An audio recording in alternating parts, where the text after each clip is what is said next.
Who changed my class to become a female heavy gunner? Am I surnamed Stark? Hey, fanfic family. So glad to see you here again to continue this incredible adventure. As always, kindly remember, this story is 100% fiction. So don't go looking for dimensional portals in your closet. All rights to this fantastic novel belong to the original author. We're just your humble narrators of epic tales. Are you enjoying the fanfic? Show it by subscribing to our YouTube channel and dropping us a like. And if you're impatient for more exclusive content, our Patreon is your happy place.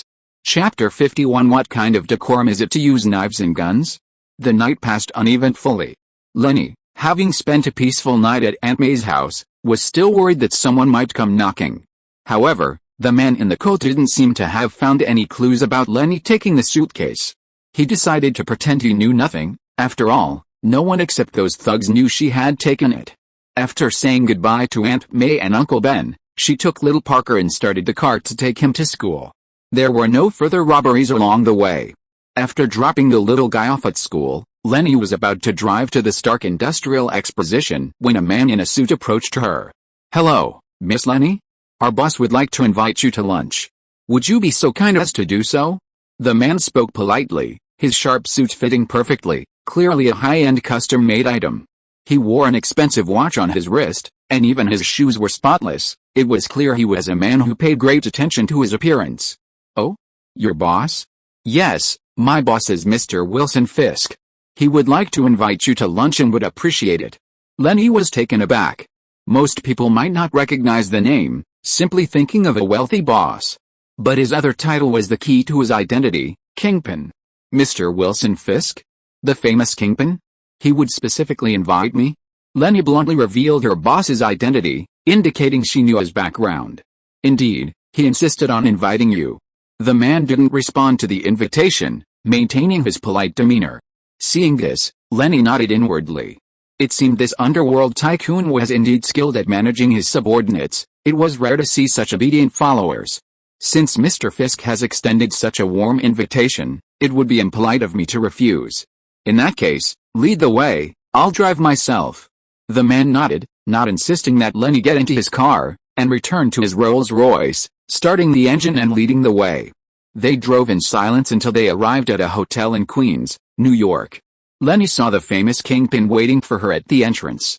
She got out, handed the keys to the doorman, removed her sunglasses, and went to greet Kingpin. "Miss Leni? Thank you so much for accepting my invitation. Please come in." Although she couldn't guess what the other man was up to, Leni firmly adhered to the principle of "since I'm here, I might as well make the best of it." She simply greeted him politely and followed him into the hotel lobby. They proceeded smoothly to the top floor. In the elevator, Kingpin continuously introduced the hotel to Leni. Although he didn't explicitly say so, it was clear to everyone that it was his property. After the two were seated at a dining table in front of a huge floor-to-ceiling window, Kingpin dismissed his men and then cut to the chase. "Miss Renee, do you know why I invited you here?" Renee smiled faintly, raised her wine glass, and took a sip. The fact that he knew her itinerary and had someone waiting for her at the school gate meant he had probably already investigated her identity and knew what had happened in the alley yesterday.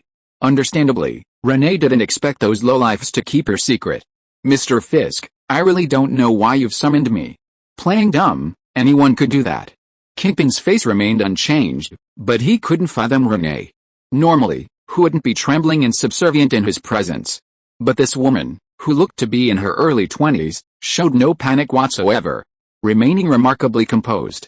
"Since that's the case, I'll get straight to the point. Miss Renee took a briefcase from my men yesterday. The contents are very important to me. I wonder if you could return it to me?" "A briefcase? What briefcase? I don't know anything about it." Renee put down her wine glass and continued to play dumb. Kingpin chuckled, unconcerned. "To be honest, I spent a fortune to acquire the contents of that briefcase. It's the only one, which I unfortunately lost before. I would appreciate it if Miss Renee could return it to me. I will certainly offer you a generous gift upon its return." Renee fell silent, simply crossing her arms and looking at him, completely unconcerned about the pressure and aura emanating from him. After a brief silence, Renee shook her head, deciding to stop pretending and taking out an identification document from her pocket. "I can't give you the item, but you can take a look at this first." Kingpin was taken aback, glanced at Renee suspiciously, and then took the document and looked at it. S.H.I.E.L.D?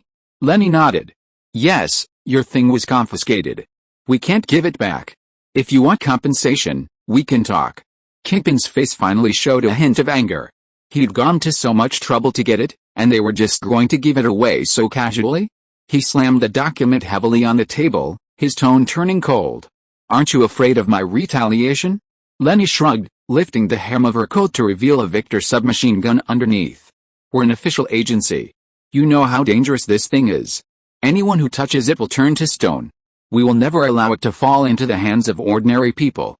Kingpin slammed his fist on the table, shouting, Who do you think you are?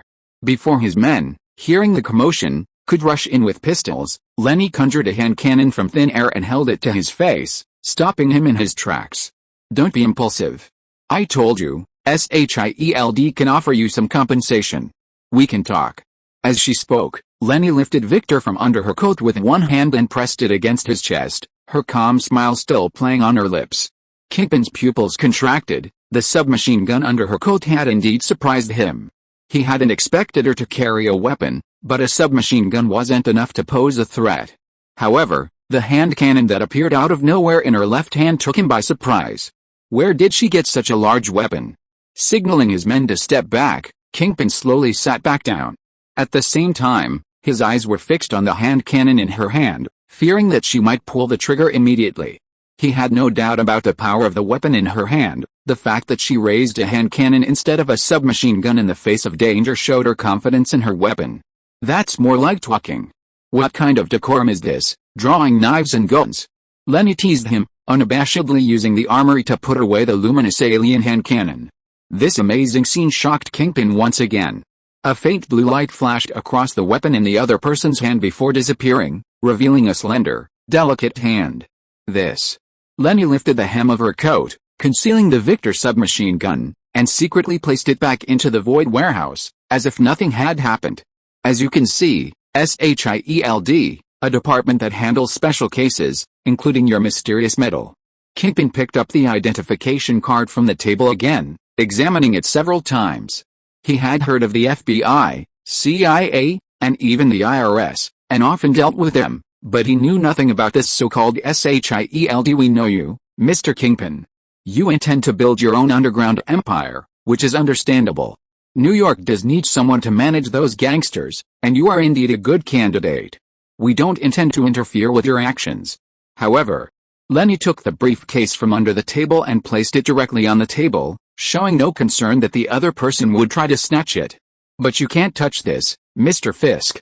Kingpin was certain the other party hadn't brought any boxes when they arrived, and it was impossible for him to be hiding this thing under his table. There are many people and things in this world you don't know. You only need to know that what you've come into contact with is just the tip of the iceberg, Mr. Fisk.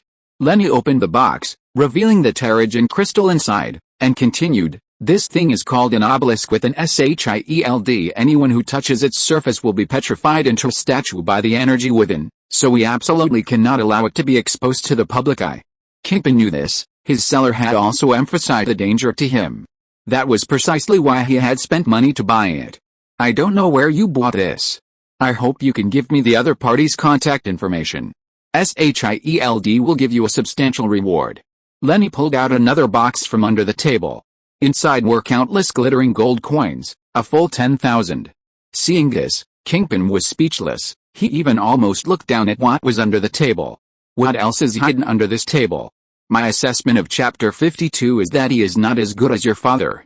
After seeing Renee out, Kingpin immediately returned to the banquet hall and to Renee's previous seat. He waved his arms under the table a couple of times, making sure there were no traps before stopping. Kingpin felt even more wary of this mysterious organization. He had initially thought Renee was just Tony Stark's secretary, but he hadn't expected her to possess such a hidden identity and abilities. Fortunately, Renee didn't intend to do anything to him, otherwise, even with his fighting skills, he probably wouldn't have been able to withstand a single round of fire. Remembering the small request Renee had mentioned before leaving, Kingpin frowned. He then ordered his men to tighten control over Hell's Kitchen, instructing the people there to be careful about their behavior. At least keep them away from their homes and avoid provoking their families before he felt at ease. After leaving Kingpin's hotel, Renee started the car and drove back towards the Stark Industrial Exposition. Reflecting on her actions, Renee secretly breathed a sigh of relief. She truly hadn't expected the owner of this obelisk to be the famous Kingpin. Unexpectedly, the other party contacted her, leaving her no choice but to invoke the banner of S.H.I.E.L.D to establish an equal footing. Leni didn't know what the other party intended to do with the obelisk. She didn't ask, and the other party didn't mention it. However, it was clear they were aware of its side effects. But Leni suspected Kingpin himself was unaware of the true purpose of the Terrigen crystal. Otherwise, they wouldn't have only asked for her help.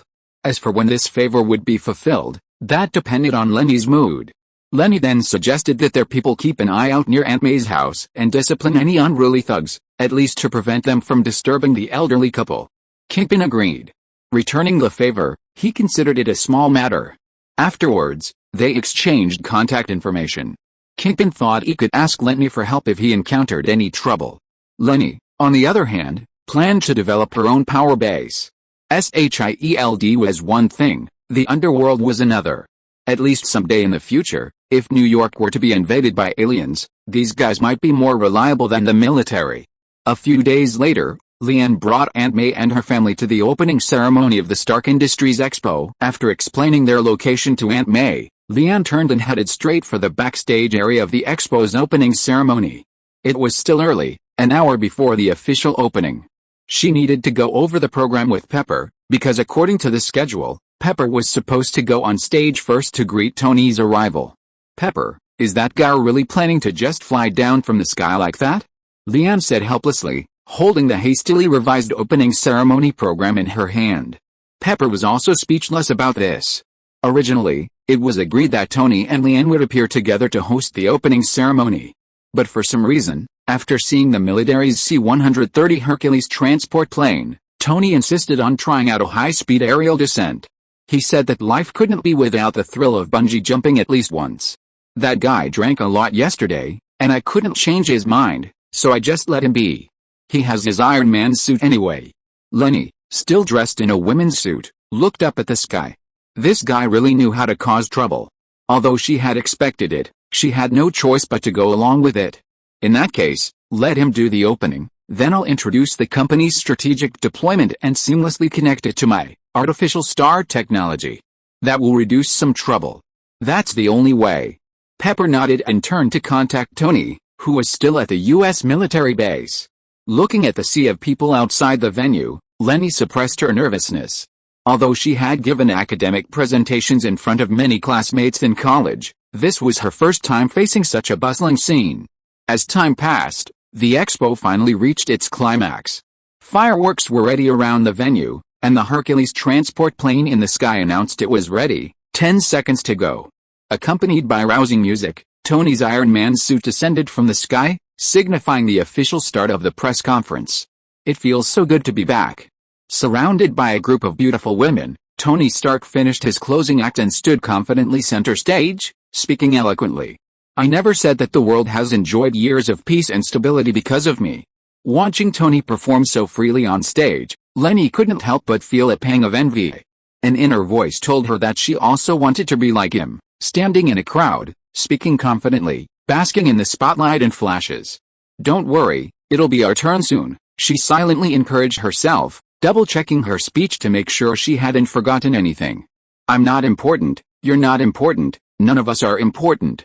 What's important is the legacy, what's important is what we should leave for the future. So starting next year, since the first edition in 1974, the best talent from different countries and companies around the world will provide their resources, sharing their shared vision, creating a better future. We are not important. Therefore, what I want to say is, welcome to the Stark Industries Expo. And then a special guest will return from a past life to explain all this to you. Let's welcome my father, Howard. Tony stepped off the stage and calmly accepted Pepper's hug. How did I do? Leni tilted her head, gesturing for him to turn to the big screen. Not as good as your father. Tony paused, glanced back at the video playing on the screen, and laughed. Don't say that, that guy pre-recorded it, I just improvised. Pepper couldn't help but smile as well. Indeed, quite inferior. The three looked at each other, then burst into laughter, The previous unpleasantness caused by Tony's presumption completely gone. So, are you ready? Tony turned to Leni and asked. Do you need me to come with you? That would be perfect. Leni wasn't presumptuous. The original plan was for the two of them to co-host the opening press conference. With Tony there, Leni wouldn't have to worry about awkward silences. Then get ready to go on stage. I'll go up first, and then I'll invite you up. Hearing this, Leni nodded, took a deep breath, and calmed herself down. As Mr. Howard's welcoming remarks appeared on the big screen, Tony gave Leni an encouraging look, then stepped onto the stage to reappear. I'm back. I believe everyone will like me a little more than my father, even though he was just as talented back then. Tony spoke again after the applause subsided. For many years, Stark Industries has been committed to the steady exploration of human scientific progress, and will continue to do so in the future. Therefore, today, on this occasion, my assistant and I will share Stark Industries' strategic development plan for the future. We will also showcase Stark Industries' new energy technologies. Let's welcome Miss Leni. Taking a deep breath to calm herself, Leni put away her prepared remarks, a confident smile on her face, and slowly walked onto the stage. In a corner of the audience, hearing Tony Stark's speech, Parker Jr. excitedly grabbed Aunt May's hand. Aunt May, it's Sister Leni. It's Sister Leni. Aunt May had previously heard from Parker Jr. that Leni had said she would give them a surprise, but she hadn't expected it to be so big. Aunt May and Uncle Ben exchanged glances, both seeing joy and worry in each other's eyes. Joy that Leni could achieve great things, worry that Tony Stark had a bad reputation, and what if their daughter? Before the two elders could think further, Leni had already taken her place on stage and greeted the audience. Hello everyone, I'm Leni Testarossa, Iron Man's lab assistant. This announcement was met with applause from the audience. Uncle Ben and Aunt May, however, frowned. They could tell that Leni still harbored some resentment about her identity. Is Leni still holding a grudge about that? Uncle Ben wondered, looking at Leni with concern. Aunt May also frowned. This child, she still hasn't let go. Uncle Ben, what are you talking about? Little Parker didn't understand their conversation, he only felt that his sister Leni was incredibly cool at that moment. Standing next to his idol, and being Iron Man's assistant, was something he had always dreamed of. Children shouldn't interrupt adults. Chapter 53 Who's more handsome, Uncle Stark or Uncle Stark? 13. It's a pleasure to meet you all here. But I must complain about my boss in front of everyone, he's a complete jerk. Leni raised her hand, drawing everyone's attention back to Tony. Tony, unfazed by the complaint, gave everyone a polite bow. Actually, an hour ago, this guy suddenly announced he wanted to change the opening ceremony. He insisted on performing a jump out from a plane in arms act, which drove Miss Potts and me crazy. Tony raised a finger. And, as it turns out, my performance was a huge success. How everyone laughed, surprised that the expo opening ceremony had such a recurring element. Of course, thanks to Miss Potts' efforts, otherwise you might have suffered a crushing defeat today. Leni raised her hand again, directing the spotlight to Pepper Potts, who was quietly standing by the stage. Thank her. Thank you for everything she's done for me. Tony seized the opportunity and led the applause for Pepper. The audience, in turn, applauded Pepper in the audience. Once the applause subsided, Leni got down to business. Thanks to one of my bosses, Stark Industries announced the closure of its weapons division last year, which caused the company's stock to plummet. But don't worry, thankfully our boss had already planned for the next phase of development. The company will focus on developing new energy sources, using arc reactor technology as its core, to bring cleaner, more environmentally friendly, cheaper, and safer energy technologies to humanity, benefiting humanity and creating a cleaner, more comfortable living environment for future generations is Stark Industries' strategic deployment going forward. After Leni and Tony briefly introduced the company's development plan for the next 5 to 10 years, Tony then handed the stage to Leni, letting her introduce her artificial star technology.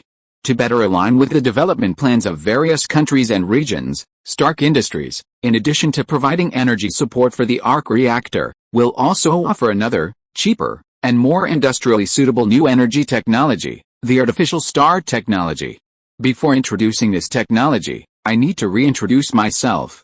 Besides serving as Mr. Stark's personal experimental assistant, I am also the direct head of Stark Industries' Artificial Star project. I will be fully responsible for this new energy technology project in the future.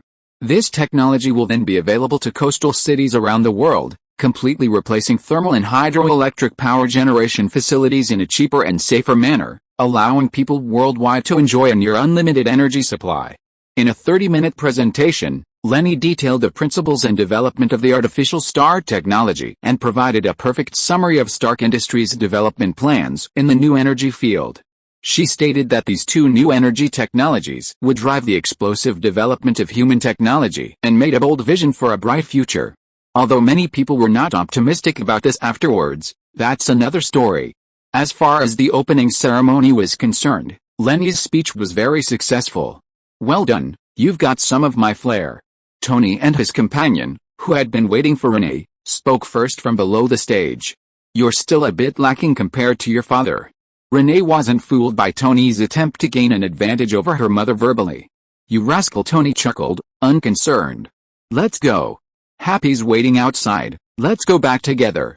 Renee remained non-committal, suppressing her excitement, and walked out with Tony. Passing through the backstage area, Happy was already waiting at the entrance. "Stay close to me, it's crowded and chaotic outside, be careful." Tony didn't seem to care, tossing her his suit jacket. "It's okay, let's go."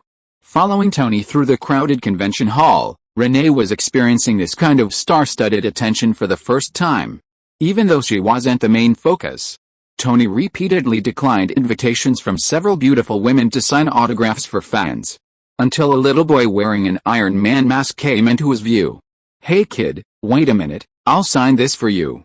Leni, following behind, also noticed the little guy and quickly walked over, crouching down to be at eye level with him. Leni reached out and removed his mask. "Little Parker? What are you doing here? Where are Aunt May and Uncle Ben?" Tony was also taken aback. "You know each other?" "They're relatives. I used to live with them, in Hell's Kitchen. Uncle Ben and the others are out there. I'll take care of myself, Sister Leni." Little Parker was clearly very excited, jumping up and down, insisting that Leni sign his name on the poster as well. "Sister Leni, you were so cool just now." Unable to resist the little guy, Leni took the marker and signed her name, Leni. "So, who's cooler, you or your favorite Uncle Stark?" This question piqued Tony's interest, and even the onlookers smiled at the little guy. The little guy hesitated. On one side was his idolized superhero, and on the other was Sister Leni, who had brought him a gift. It was a difficult choice. However, children don't think in terms of merits and demerits. After a simple thought, they blurted out, "Uncle Stark is more handsome." Hearing little Parker praise him and address him as Uncle Stark, Tony beamed. He picked up the little guy and ruffled his hair. Children's eyes are indeed the brightest. Everyone laughed, and no one thought there was anything wrong with it. Leni sighed and secretly decided that she would definitely give little Parker a lot of workbooks this summer vacation so that he would have an unforgettable childhood. She took little Parker from Tony's arms and handed him to the security guard, instructing him to safely return the little guy to his family. "Little Parker, when you go back, tell Aunt May and Uncle Ben that I'm not going home today, and tell them to get some rest." "Okay, Sister Leni, you get some rest too." Only after watching the security guard return the little guy to Uncle Ben did Leni return to Tony and the others, who were still waiting for her. "Did you send my little fan away?" Tony asked. That little guy really idolizes you. He even got 3 A's on his test just to be able to visit the expo." "Really? Then you'd better encourage him for me, so he can get into MIT someday." "No need for you to worry about that." The group kept greeting those around them, finally passing through the hall and arriving outside. A brand new convertible Audi R8 was parked at the entrance, and on the other side was Leni's 370 Zenismo. Looking at the beautiful woman leaning against a car, Leni teased, "Bought a new car? And a beautiful woman too? Even you can buy a new car, why can't I, right, Happy?" The latest Audi R8 Spider, 5.2-liter V10 naturally aspirated engine, 525 horsepower, 0 to 100 km per hour acceleration in just over 3 seconds. Tony raised an eyebrow. Glancing at Leni, meaning, "Did you hear that? It blows your 370Z out of the water," Leni scoffed, unimpressed. "Anyone can step on the gas on a straightaway, but speed on curves is what really matters. You're just jealous." Tony didn't care and gestured for Happy to explain the woman's background. "Did Audi buy a car and get a beautiful woman as a free gift?" "I hope so." Happy unlocked the car. "Hello, Mr. Tony Stark." The woman greeted him directly, and her smile was indeed very attractive. Seeing this, Leni turned to Pepper and said, "Get in my car, I bet this guy will run into trouble. That woman doesn't seem like a good person." Pepper nodded in agreement. "I think so too." Their whispers didn't reach the two men's ears. Tony gestured for Happy to sit in the passenger seat. He planned to personally experience this violent machine. "Where did you come from? What do you want?" Tony got into the driver's seat of the convertible, intending to show off his personal charm of driving a sports car with one hand. "Bedford, I'm here to deliver a summons to you." Upon hearing this, Tony's initial interest vanished. Leni, who had pulled up alongside him, also heard this and made no attempt to hide her mockery. Seeing his boss's embarrassment, Happy quickly took the court summons, explaining, "Give it to me, he doesn't like people handing him things." "Yes, it's a quirk of mine. You're summoned to the Senate Armed Services Committee at 9 a.m. tomorrow." Hearing this, Leni's smile widened. But before she could even finish laughing, the beautiful law enforcement officer turned and took another court summons from her bag, handing it to Leni's passenger side window. "Ms. Leni Stark, you're on the summons list too." Haha. Tony, who had been looking annoyed just a moment ago, turned and burst into smug laughter. "Happy, how far are we from Washington, D.C.? "Washington. About 250 miles, approximately 400 kilometers. Ah, perfect opportunity to teach Leni a lesson." Chapter 54 Silver Selling Expert? Of course not. 23. Perfect opportunity to teach Leni a lesson. Tony turned to Leni in the driver's seat of the 370Z and shouted, 250 miles, first come, first served, the loser serves the winner tea and water for a week, how about it?" Leni took the summons from the beautiful law enforcement officer, her face darkening. She didn't understand why the Senate had included her in the list. But facing Tony's provocation, Leni wasn't going to swallow her pride in front of outsiders. Although there was a difference of nearly 200 horsepower, who said she was bound to lose? "I'm afraid you won't admit defeat after you lose. I've never seen the esteemed Mr. Stark serve tea and water." "Haha, then you'll be like a cooked duck, all you'll have left is your stubbornness." Tony stepped on the gas, and the R8 sped off into the open space. "Pepper, buckle up, I'll show him what a racing master is today." To say that a 300-plus horsepower 370Z Nismo could chase a 500-plus horsepower Audi R8 was a stretch. Under normal circumstances, Leni probably wouldn't even be able to see the other car's taillights. There's a saying, anyone can step on the gas in a straight line, but speed in corners is what truly matters. If we're talking about Tony's driving skills, he's definitely one of the best among rich kids. After all, not just anyone can drive an F1 car on a racetrack. But if you're asking how amazing his driving skills are, Leni can only say, to me, just average. The R8's performance is what it is. It can reach a top speed of 300 kilometers per hour in a straight line. But the traffic on the road and the dangers of driving at night make Tony hesitant to floor the accelerator most of the time. Leni, on the other hand, is different. As a gunner, her body control is practically at its peak. When driving the 370Z, she can maintain a relatively stable high speed throughout, which prevents Tony from leaving her too far behind. And on non-highway and city roads, Leni shamelessly chooses to take shortcuts. This saved her a lot of time, and the two eventually arrived in Washington, D.C., around the same time. Pepper got out of the car and immediately ran to the roadside to retch. "I swear, Leni, I'll never ride in your car again." "How did you do that?" Tony stared at the driving route and average speed Jarvis had given him on his phone, his face filled with shock. Leni glanced awkwardly at Pepper, who was still retching, and pulled out a bottle of water and tissues from thin air, apologizing profusely. "I swear, I'll never drive fast again, really." Pepper took the water, rinsed her mouth, wiped it clean with tissues, and after a while, shook her head. "I'm fine, but I really don't want to ride in either of your cars again. You're both crazy and reckless."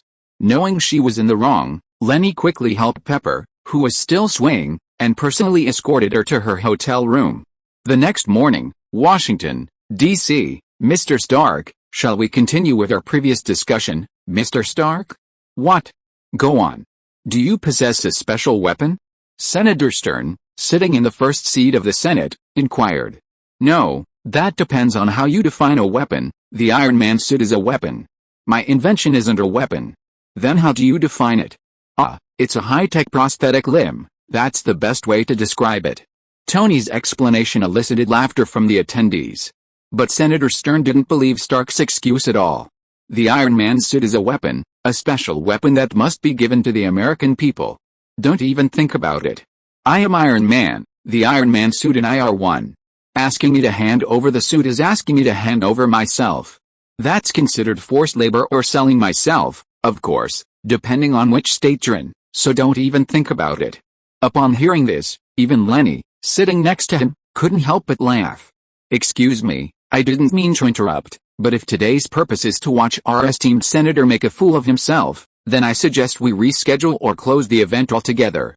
Hearing this, the attendees laughed even harder. Senator Stern, however, looked displeased and picked up the gavel from the table, tapping it. Ms. Leni Stark, it's not your turn to speak yet. Please correct your attitude. Then why did you call me here? To watch you make a scene?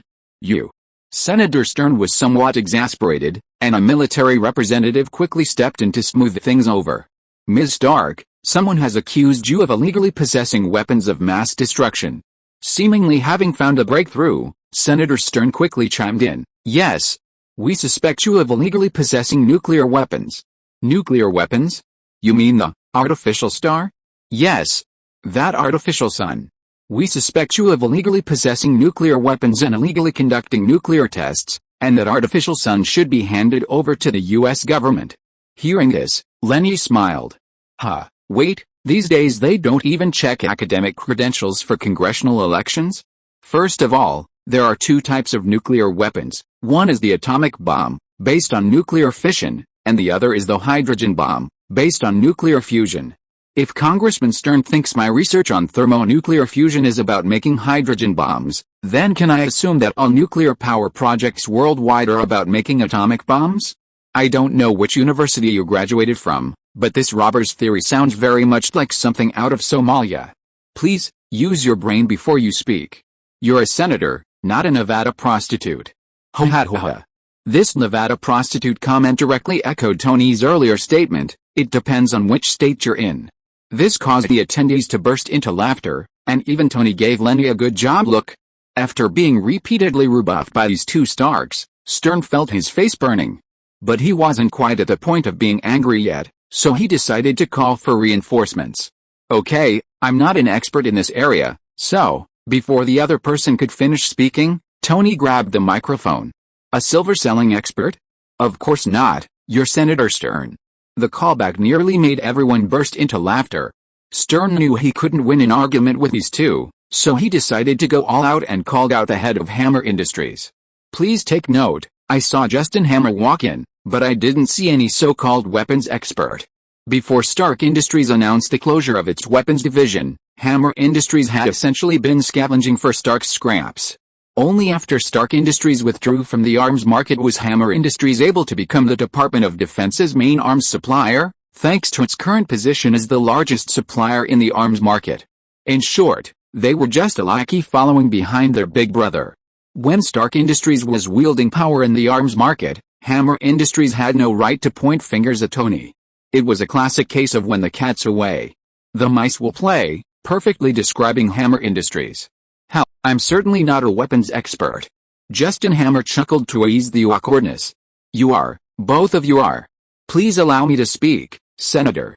Hammer stood up and raised the microphone. Perhaps I'm not a weapons expert, but you two are. Both graduated from MIT, both possess brilliant minds, and both bear the Stark name. Who is the weapons expert? I think everyone in the world would unanimously think of that one person when they hear the name of either of you. Your father, Tony Howard Stark. He is not only the patriarch of our family, but also the father of the military industry. I think the greatest legacy he left to his descendants is the Stark name. He created Stark Industries. And he created you, Tony. I think no one understands its value better than you.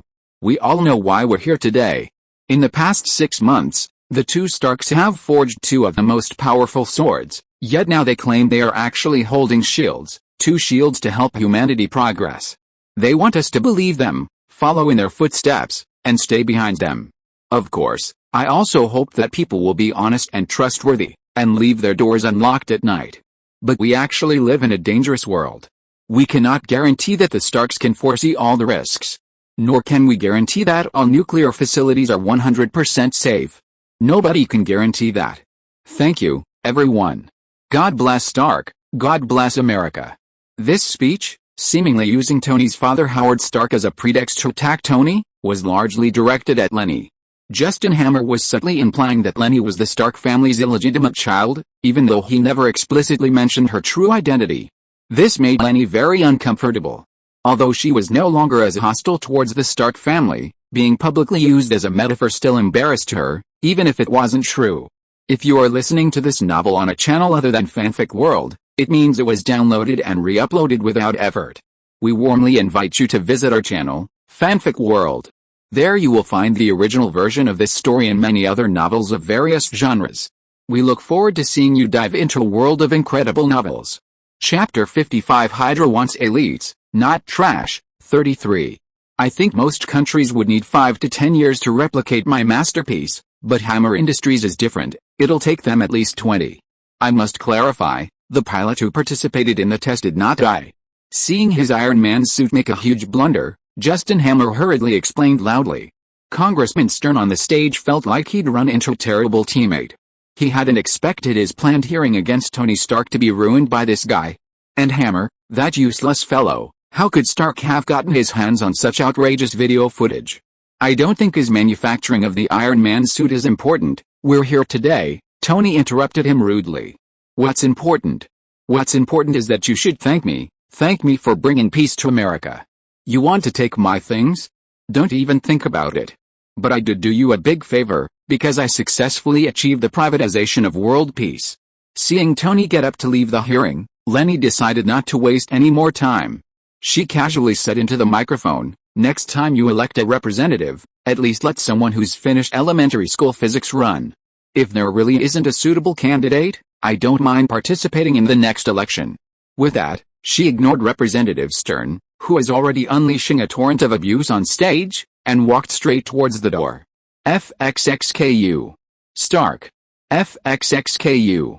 After leaving the hearing hall, Leni didn't return to New York with Tony and the others. Instead, she said goodbye to Pepper and drove her 370Z straight to S.H.I.E.L.D. headquarters. On the way, Leni retrieved a cell phone that Agent Sitwell had secretly given her from thin air and dialed the number. It took about a minute for the other party to answer. This is Sitwell, what do you want? Who arranged for that damn Congressman Stern? What brainless idiot supported such a moron? How could someone with half their brain squeezed by a door join Hydra? Has Mr. Red Skull's Hydra become so rotten after all these years? Hiring in any kind of trash an idiot? What are you guys even doing? Leni, disregarding the fact that the other person nominally held a higher rank, launched into tirade as soon as the call connected. Sitwell, on the other end, was completely bewildered. He dared not speak his anger, and could only hurriedly search his office computer for what had happened that day. He wanted to see who had offended this young lady. After searching and roughly understanding what had happened, he couldn't help but curse Stern as an idiot. Why did you have to go after Tony Stark, and then bring that moron Hammer along to go after Leni Stark? Fine, go ahead and do it, but with such a high-sounding excuse. Everyone in Hydra knows about Leni now, even Mr. Pierce has to give her face. What's with this Hydra pawn acting so arrogantly? I'm sorry, I really apologize. Supporting Senator Stern was actually Mr. Pierce's idea, but he didn't know anything about you, Miss Leni, so. I don't care whose subordinate that idiot is, but let me tell you, Mr. Red Skull knows everything about Hydra. I can't control what happened before, but now that I'm here, I have a responsibility to make Hydra better. Get rid of all those parasites who only enjoy the organization's benefits but can't bring any real value. Hydra needs elites, not trash. With that, Leni hung up the phone, giving the other party no chance to argue or plead. Hearing the dial tone, Sitwell's face turned pale, then purple. He hadn't expected Leni's attitude to be so firm, and she even brought up that Mr. Pierce. After thinking for a moment, he finally sighed and decided to report the matter to Mr. Alexander Pierce. She really said that? Yes, absolutely. She has a very strong opinion against Congressman Stern. Alexander Pierce, on the other end of the line, toyed with the alchemical crystal in his hand, a playful expression on his face. In that case, let's do as she says. Hydra certainly needs to get rid of some parasites, but S.H.I.E.L.D, understanding the other's meaning, quickly interjected, "This is indeed Congressman Stern's fault, but considering his ignorance of Leni's identity and his contributions to Hydra over this period, I think it's better to give him a warning for now. After all, even if he hasn't done anything outstanding, he's still put in the effort." That's settled then. Warn that guy to stay away from that idiot Justin Hammer. Yes, sir. Hanging up the phone, S.H.I.E.L.D finally breathed a sigh of relief and then dialed Congressman Stern's number again. When the other party answered, she immediately launched into a tirade, venting the anger she'd been holding back from Leni. "Director, you wanted to see me?" Back at S.H.I.E.L.D headquarters, Leni went straight to Director Nick Fury's office. Openly mocking a senator, "Miss Leni, you have quite the temper." Leni glanced at the monitor on the wall, which was repeatedly playing the recording of the morning's hearing. It was currently replaying the scene where Leni had mocked Senator Stern as a Nevada prostitute. That guy deserved it. I really don't understand why American politicians can be so stupid, or are all politicians on Earth like that? That's a minority. Nick Fury didn't want to continue on that topic and instead inquired about Tony Stark. "How's Stark doing?" Leni sat down on the sofa, retrieved a palladium energy plate that Tony had used from thin air, and tossed it to him. "The situation is bad. The last battle with Abomination forced me to use a heavenly elixir to heal his injuries, but this also further worsened his body's resistance to palladium. Before I left, his palladium poisoning had reached 33% again, and it's expected to exceed 62% after the next use of the Iron Man armor. Your alchemical potion can't cure him either?" "It can, but like the lithium dioxide produced by the research department, it only treats the symptoms, not the root cause." "Okay." Nick Fury was also at a loss. As Leni said, the research department had already conducted inhibitor tests on Tony Stark's palladium poisoning. But the results were not significant, and the effect was far less direct than Leni's alchemical potion. "So, what are your thoughts on the Stark Industries shares?" "Shares?" Leni was somewhat confused. Hadn't Stark Industries already been privatized? Now, besides Leni, a minor shareholder, only Tony remained as a shareholder member. What shareholding issue was there? Tony Stark has been planning to transfer the company recently. It seems he thinks his days are numbered and wants to get rid of it. Nick Fury leaned back in his chair, looking at Leni with a mocking expression.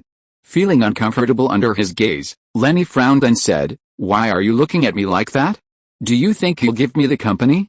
Come on. I didn't say he'd hand the company over to you. I just said he plans to give it away." "What, are you getting impatient?" Realizing she'd been tricked by the bald-headed man, Leni felt embarrassed. "What exactly are you trying to say?" Seeing his scheme had succeeded, Nick Fury dropped his mocking expression. "I sent Agent Romanoff to Stark Industries' legal department to gather intelligence on Tony Stark.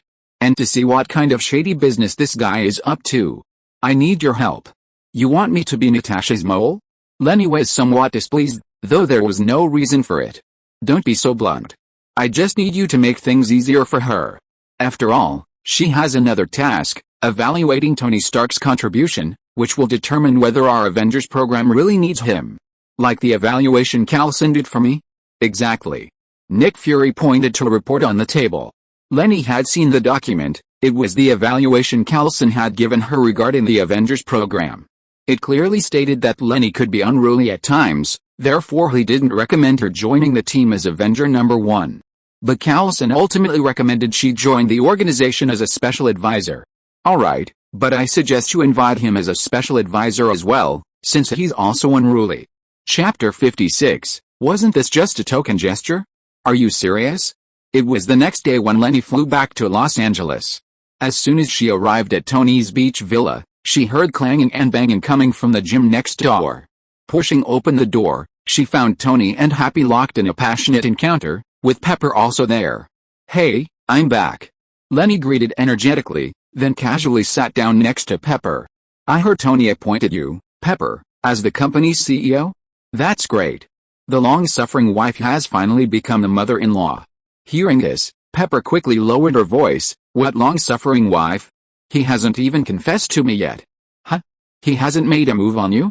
Leni feigned surprise, then playfully sized her up. "Pepper, this won't do. You have to win him over. Pepper hesitated, recalling the incident at the party where that guy said he was going downstairs for a drink but ended up leaving her stranded on the rooftop. With a light snort, "I won't let that guy get away with it so easily. He stood me up last time, I'm not going to let him off so easily." "You're still holding a grudge about what happened last time?" Just then, Jarvis's voice rang out, "Mr. Stark, Miss Rushman from the company's legal department has arrived." "Oh, she's the notary I arranged. Let her in." Pepper quickly got up to greet her at the door. Leni paused slightly upon hearing the name, then remembered that this person must be Natasha. Nick Fury had mentioned yesterday that he was arranging for her to infiltrate Stark Industries. Tony, who was busy sparring with Happy in the boxing ring, didn't notice this. A moment later, a beautiful figure followed Pepper into the gym. "I promise this is the last time I need your signature. I need your signature to transfer the company to me." Leni remained seated until Natasha, who was behind Pepper, glanced at her casually, then she raised an eyebrow at her. Natasha smiled in response, her meaning clear, "On a mission, don't question me." Tony, in the ring, hadn't taken his eyes off Natasha since she entered. It wasn't until Happy tapped him on the back of the head that he snapped out of it. Lesson 1, never take your eyes off your opponent. Seeing this, Leni almost burst out laughing, getting up and whispering in Pepper's ear, "He really doesn't learn his lesson." Pepper didn't even look up, taking the documents Natasha handed him, and muttered, "If he could change, he wouldn't be Tony Stark." "Oh my, as expected of you, you two are like an old married couple. Go away. Kid, go play somewhere else." Pepper nudged the teasing Leni with his shoulder. Natasha, standing to the side, kept her eyes down, pretending not to hear anything. She acted as if it was none of her business, that she was just there to make an appearance. "What's your name, beautiful?" "Rushman, Natalie Rushman." "Come on, get in the ring." Faced with a seemingly unreasonable request, Natasha didn't refuse, but instead gracefully bent down and stepped onto the ring. The moment Natasha bent down, dressed in a women's blouse and fitted trousers, her exquisite figure was perfectly displayed. That instant of allure made Leni unable to look away. Such a classic scene made Leni deeply regret not recording it with her camera. She also regretted even more that she had simply chosen a female gunslinger. Even choosing a male gunslinger would have been better. Emerald green eyes, reddish-brown hair, a beautiful face, and the faint smile that occasionally graced her lips. What man could resist such a beauty? What's wrong? Only a man like Tony, who had seen it all, could avoid showing any lecherous expression. Any inexperienced young man would probably fall for her after just a few seconds of eye contact. "Leni, you come up here and teach her a lesson." "Huh?" Suddenly called upon, Leni was a little taken aback, then looked quite helpless. Sigh, she'd gotten herself into this mess. This Tony was really bold, actually telling Leni to go to the ring and teach the person who usually gave her close quarters combat lessons. Wasn't that incredibly disrespectful? However, to better cooperate with Natasha's undercover work, Leni had no choice but to bend over and climb onto the ring, watching Tony go down. "You're not having that old habit again, are you?" Tony ignored Leni and went straight to Pepper to sit down. Who is she? Pepper knew exactly what her boss was thinking. She understood her boss's personality to the point that she could guess what kind of shit he was going to take just by looking at him. "Hey, legal department. If you harass her, you might get a sexual harassment lawsuit. I need a new personal assistant. Without you, I need someone to take care of me. Sure, I have 3 candidates on my shortlist. Besides, Renee gets along really well with you, and she's your lab assistant." Before Pepper could finish, Renee, who had overheard everything, quickly refused. "Impossible." To everyone's surprise, Tony echoed her sentiment. "I'm already giving him her enough face by being her lab assistant, and you want me to be her personal assistant? No way. Absolutely not." Pepper couldn't help but chuckle. "You two seem to have great chemistry, don't you?" "That still won't do. X2 don't mimic me. X2 shut up. X2." This comical scene made Pepper laugh uncontrollably. Then she whispered in Tony's ear, "Really, won't you consider it?" Tony, not wanting to argue with Renee any longer, turned to Pepper and said bluntly, "I desperately need an assistant to help me control this spendthrift, so this is her. How do you spell your name, Natalie?" "Rushman, Rushman." "Are you Googled her?" Seeing that Tony was ignoring her and busy searching for Natasha's information on the table, Renee had no choice but to turn her attention back to Natasha. Renee thought a simple exchange would suffice. There was no need to make things awkward for both of them. So she gave Natasha a look, meaning, let's just do it casually, okay? Just a little slap on the wrist. Natasha simply returned Renee's knowing smile. Just a little slap on the wrist, right? Renee had a bad feeling and checked again. Natasha smiled and tilted her head slightly, signaling Renee to go first. You agree? Then I'll go. Giving her a "you're ready" look, Renee threw a straight punch, intending to just go through the motions. To everyone's surprise, Natasha was truly malicious, grabbing Leni's wrist with her left hand.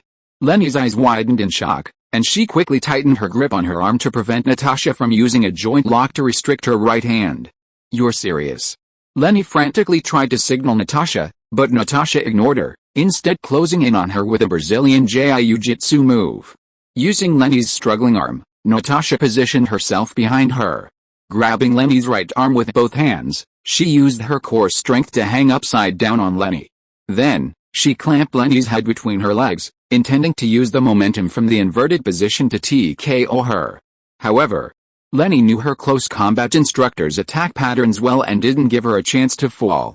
Relying on her powerful gunner's physique and lower body strength, she firmly planted herself in a horse stance, shifting her weight downwards.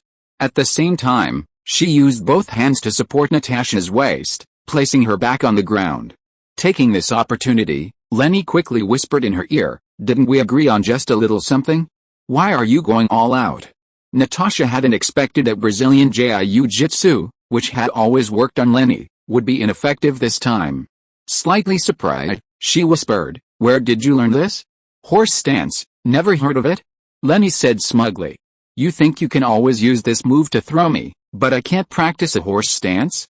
Chinese Kung Fu?" Natasha was quite surprised.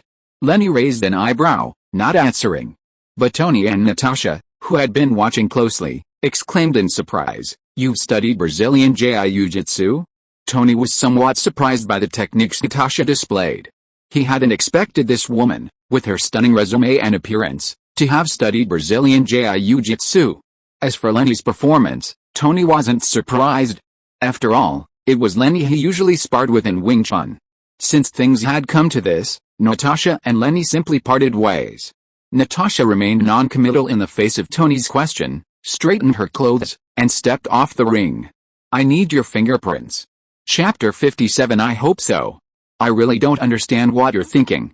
Do you know how many documents I have to deal with every day? Hundreds, even thousands. Why do you insist on dragging me to that damn Monaco Grand Prix? Don't be like that, beautiful boss. Did you book this trip for me? Besides, what company CEO wouldn't show up at a time like this? Faced with Pepper's obvious anxiety, Tony didn't try to comfort her. Instead, he seemed unconcerned, continuing to enjoy his brandy as if nothing was wrong. "I really regret booking this damn trip for you. Come on, honey, just think of it as a trip to Europe." Leni, sitting on the other side of Stark's private jet, saw all of this. She knew perfectly well the purpose of Tony's trip to Europe. Familiar with the plot and Tony's physical condition, she had long anticipated this day. Leni had even been there when the trip was planned, and afterwards, Tony had asked her how much time he had left. Leni gave a sincere answer, "If you give up the Iron Man suit, my alchemical potion will be enough to ensure you live a comfortable life for the rest of your days. But if you continue being Iron Man, I'm afraid you won't have time to spend Christmas with Pepper this year." Tony responded with a long silence and a forced, nonchalant smile.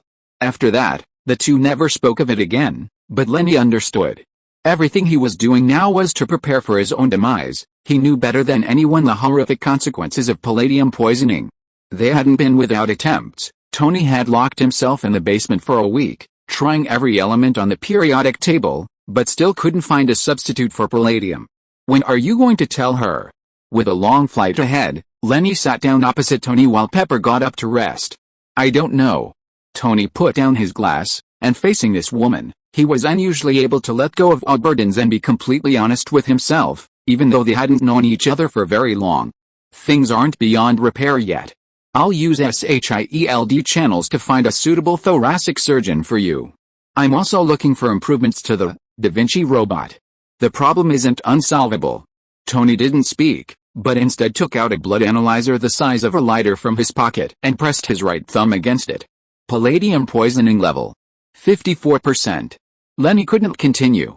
Only a few days had passed since the last time she used the alchemical potion to alleviate the symptoms, and Tony's palladium poisoning level had once again exceeded 50%. It would only get worse if things continued like this.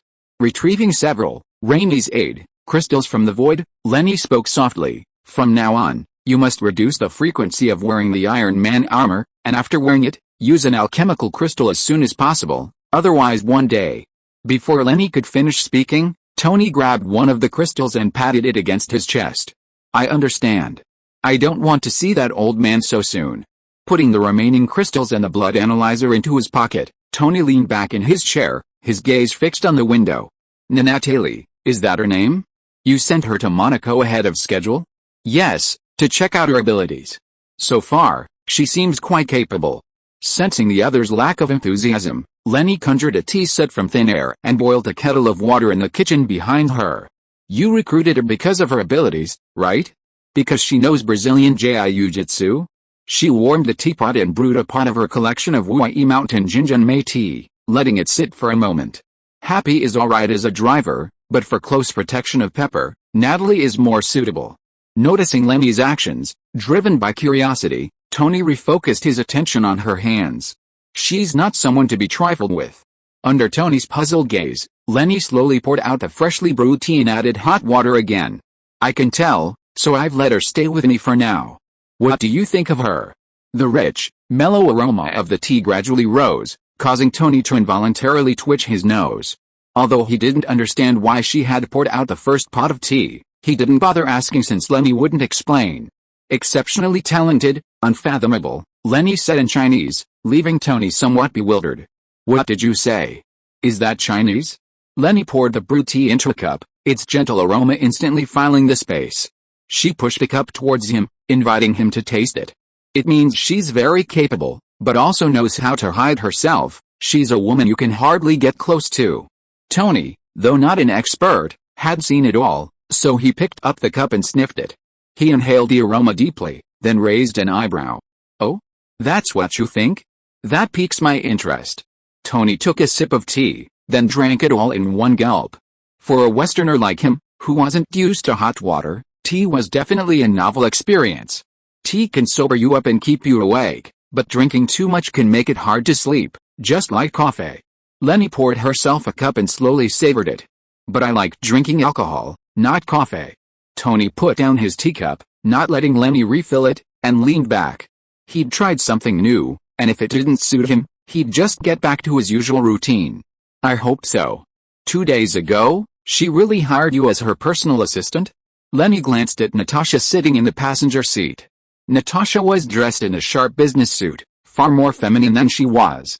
Yet, it was quite sudden, but also somewhat expected. Natasha smoothed her slightly loose hair. Thinking about it, it makes sense. He probably couldn't resist you from the moment he saw you. Leni knew Tony's character. He'd only recently begun to curb his desires. Maybe, but didn't you say Stark probably wouldn't survive much longer if he used the Iron Man suit again? That guy probably plans to have me work with Pepper Potts and protect her. This surprised Leni. She hadn't considered this possibility. Having read the original comics, she had always thought Tony insisted on having Natasha as his personal assistant so he could get close to her. But after Natasha's reminder, and considering Tony's current situation, perhaps that was the truth. So what are you planning to do next? Just go with the flow. Being a personal assistant isn't so bad, it's easier than being a spy. And it'll help me understand Tony Stark. That's true. But why didn't Nick Fury have me do Tony's evaluation report? Given his past practices, shouldn't he have assigned me to it? Natasha smiled slightly, pretending not to have heard Leni's impolite address to the director. The reason is simple, because you're also part of the evaluation. Hearing this, Leni slammed on the brakes in shock, startling the cars behind her into a cacophony of horns. What did you say? Easy. Be careful. The sudden braking caught Natasha off guard, and she quickly calmed the agitated person beside her. This is Nick Fury's order. If you miss, go find him, don't drag me down with you. Taking a few deep breaths, Leni restarted the car. So that bald guy still doesn't trust me? Didn't you already guess? Natasha slowly reached out and gripped the passenger side roof armrest, a little worried about her safety. Tisk, so he expected I would ask you this question. Nick Fury is someone who never trusts anyone, not even Hill and Kelson. He never completely trusts anyone. Leni thought about it and felt it made sense. Anyone who had witnessed the Skrull's ability to mimic and shapeshift would be suspicious of those around them.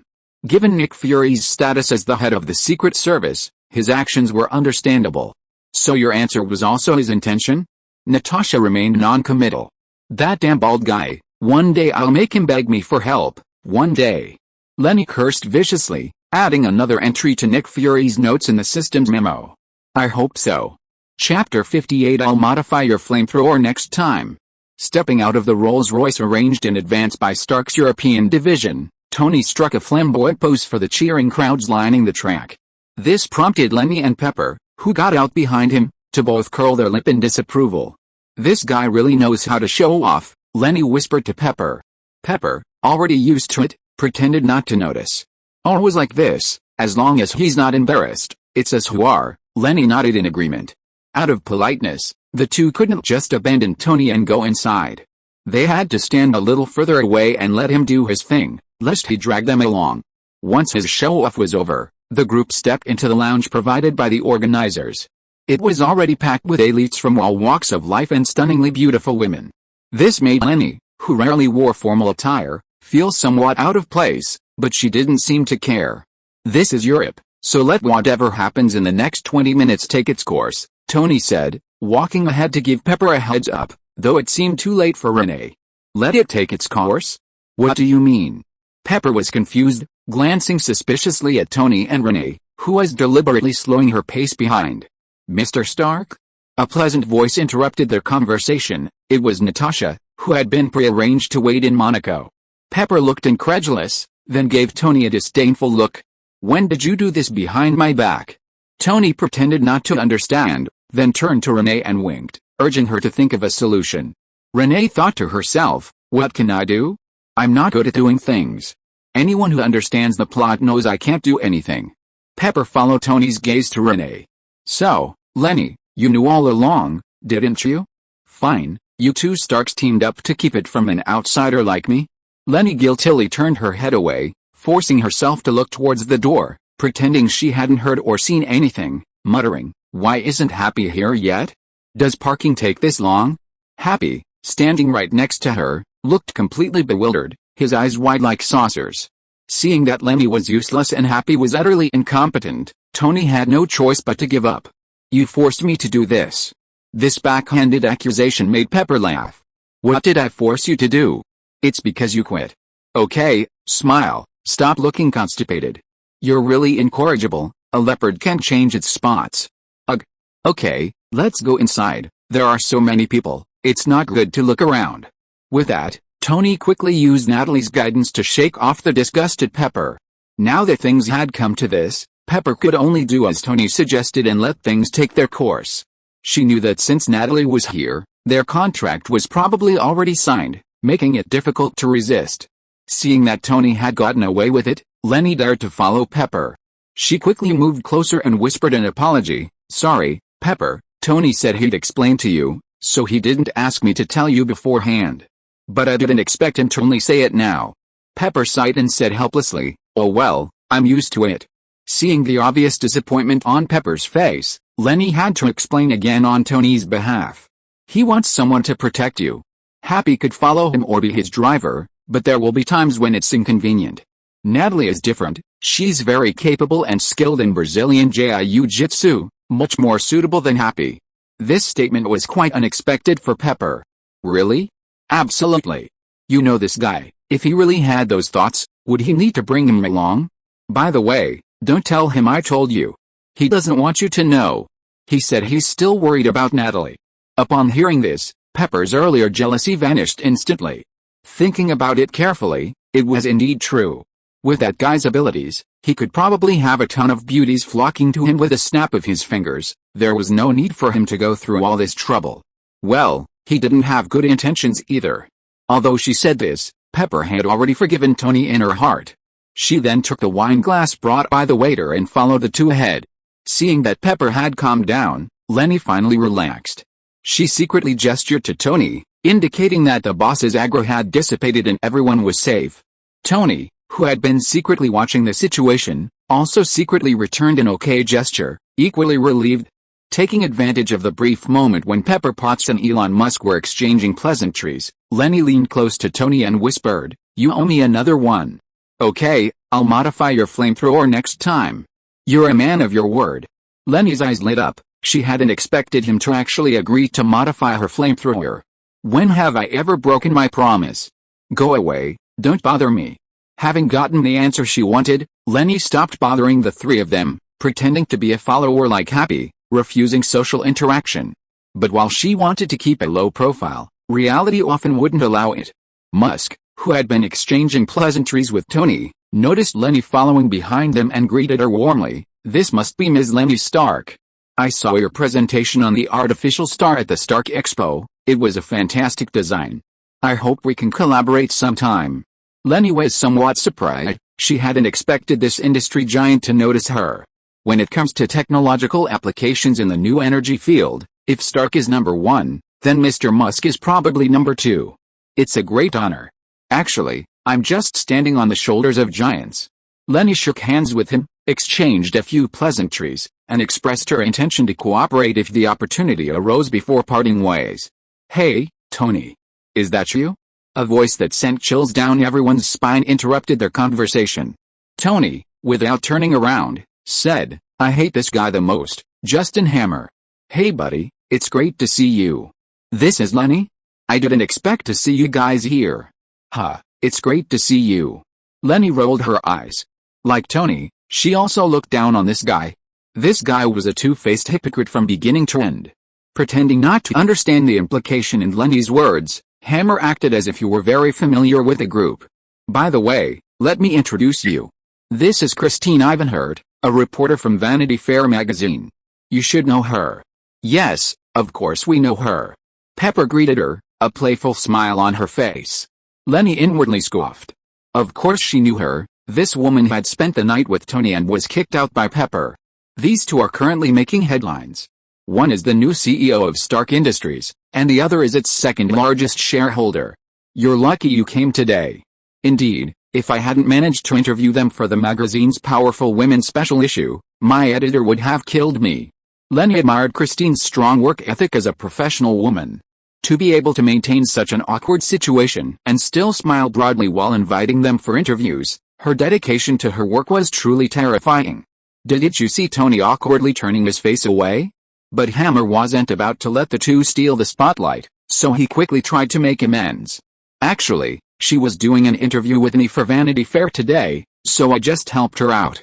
Pepper Potts, who had been in high society for a long time, could easily see through Hammer's little scheme.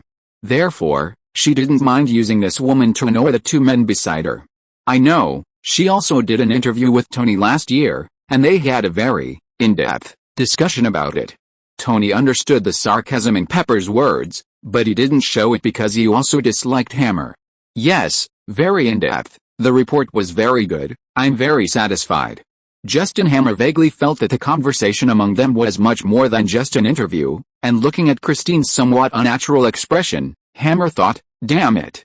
On the other side, a man who had bribed an insider to successfully infiltrate the staff changed into a baggy orange work uniform while the others were away.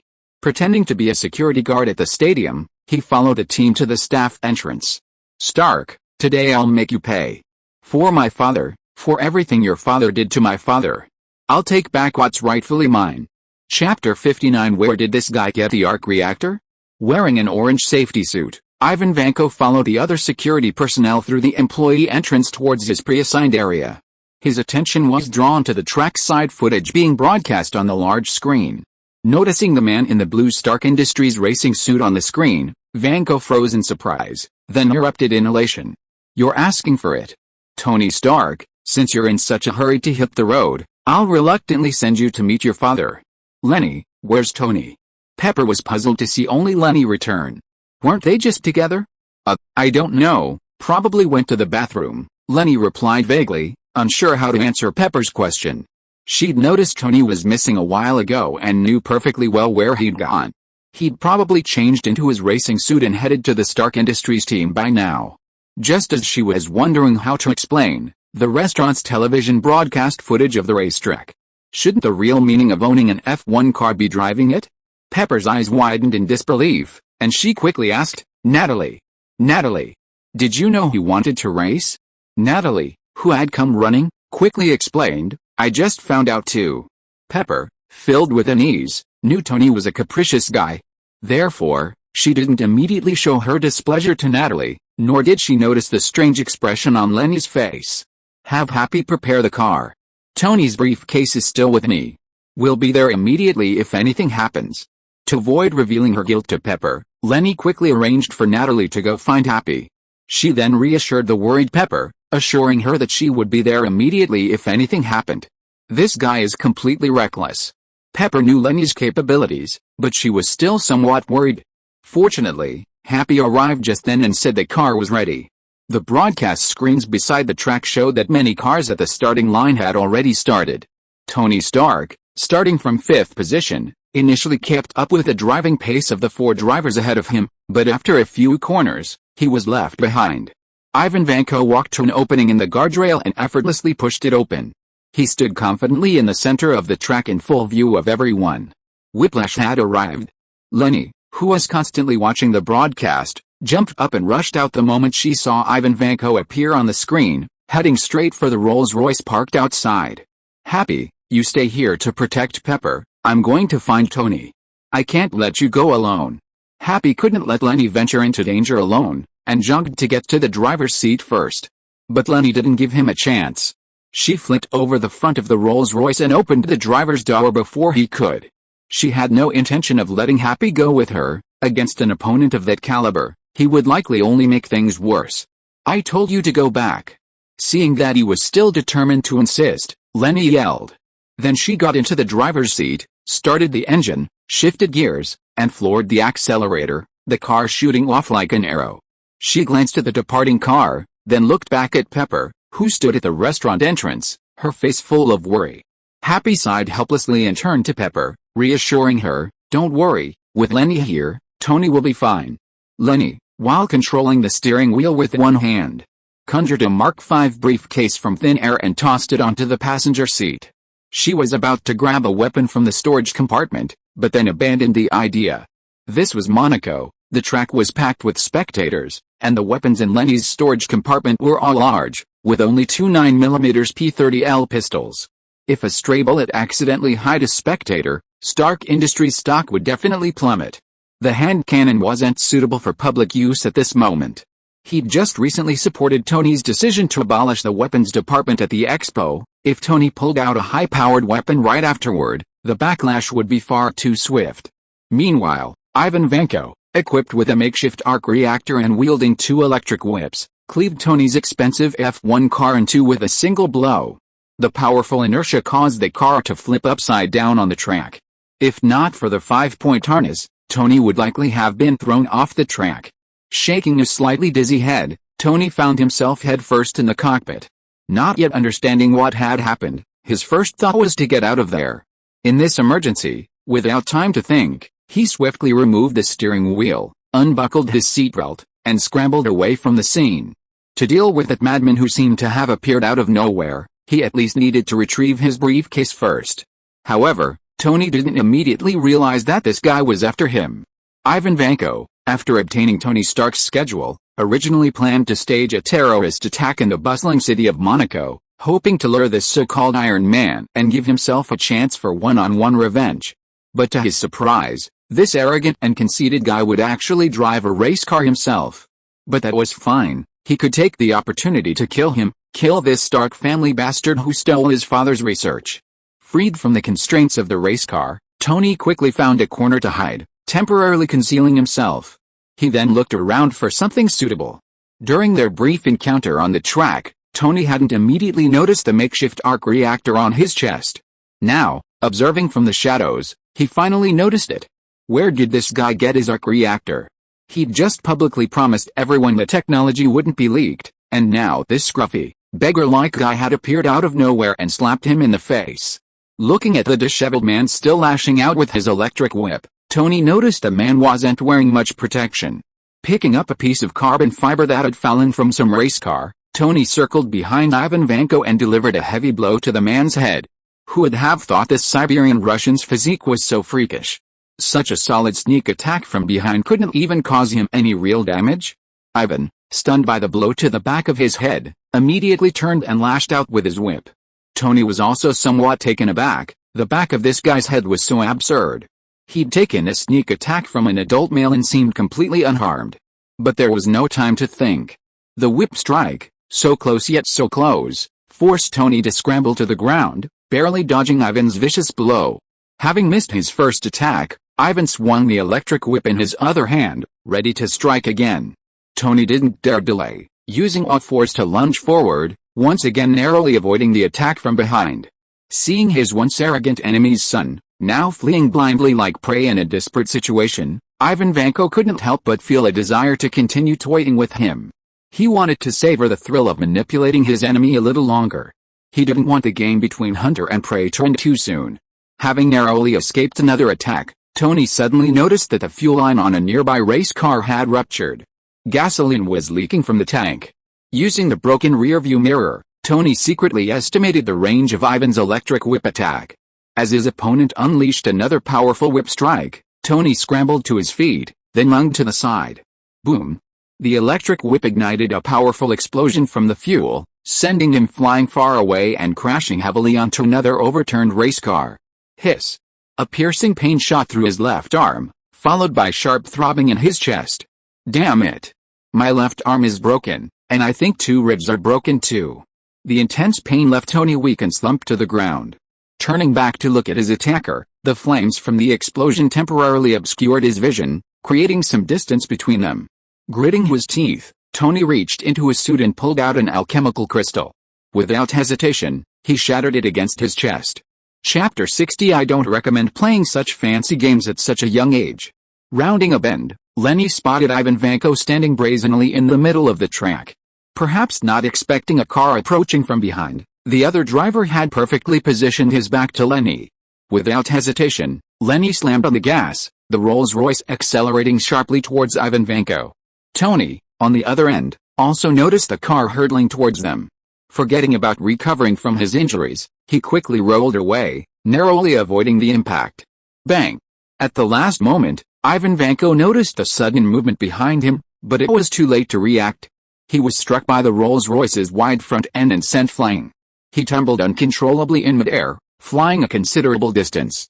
Once the car came to a stop, it didn't bother with Ivan Vanko's fate, which was unknown.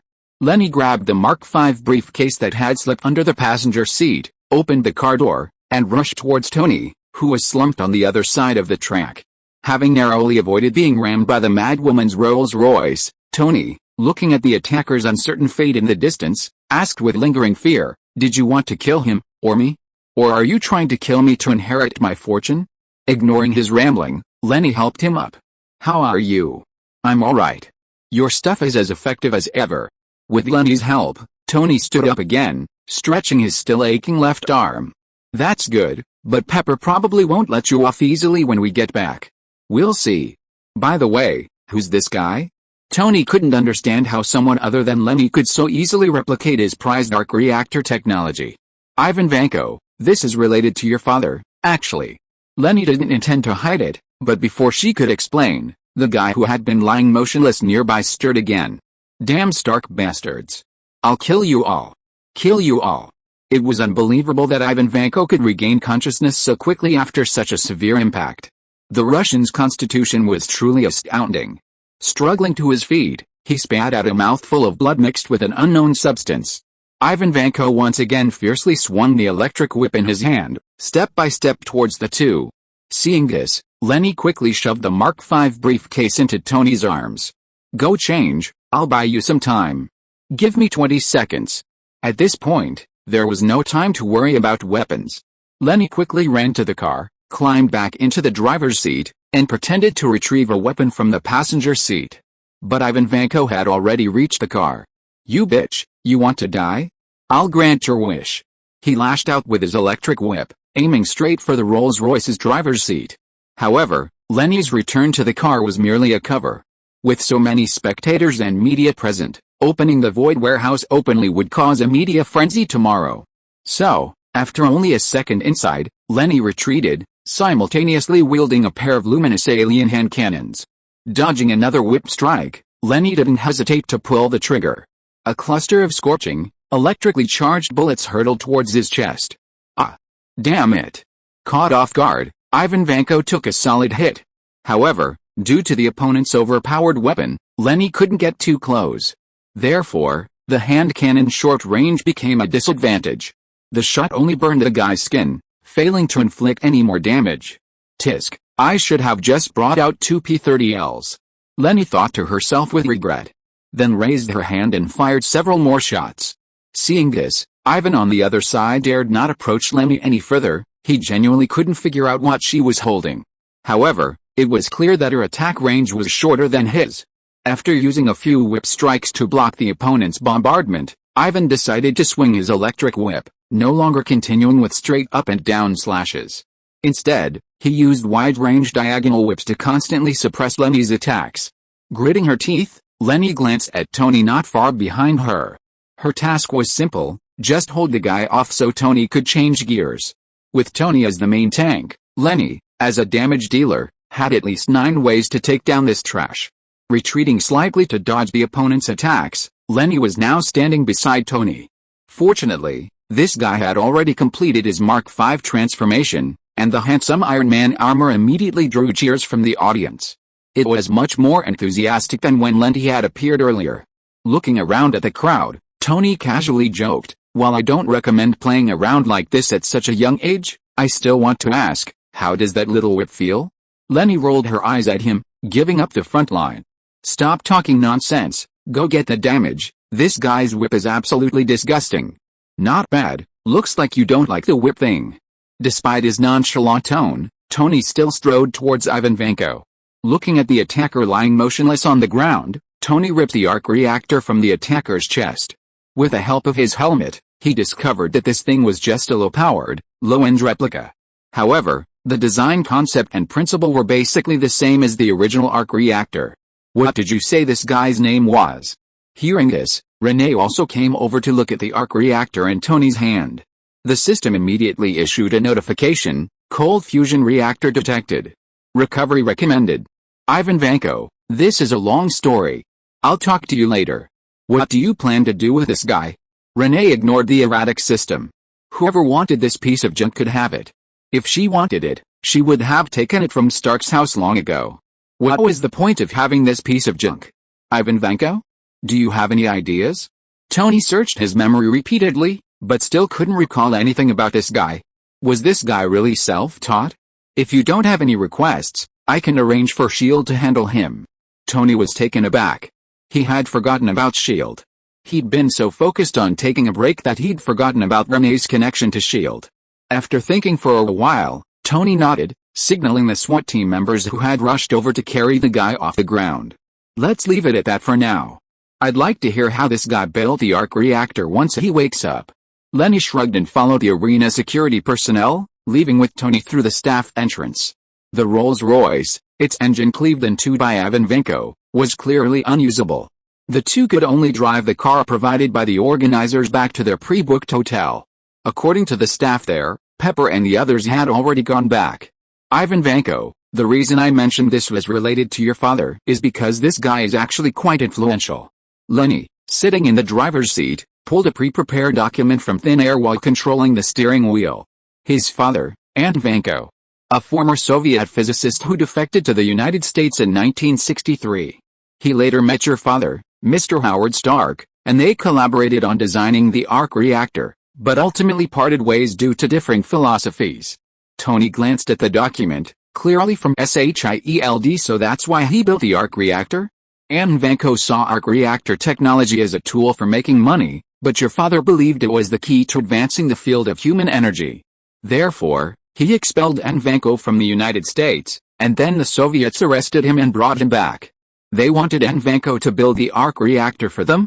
Yes, but Ivan Vanko didn't explicitly agree. Frankly, he dragged his feet, wanting to gain more benefits. But they weren't pushovers either. Seeing that he couldn't produce anything substantial, they imprisoned him in Siberia. How long did they imprison him?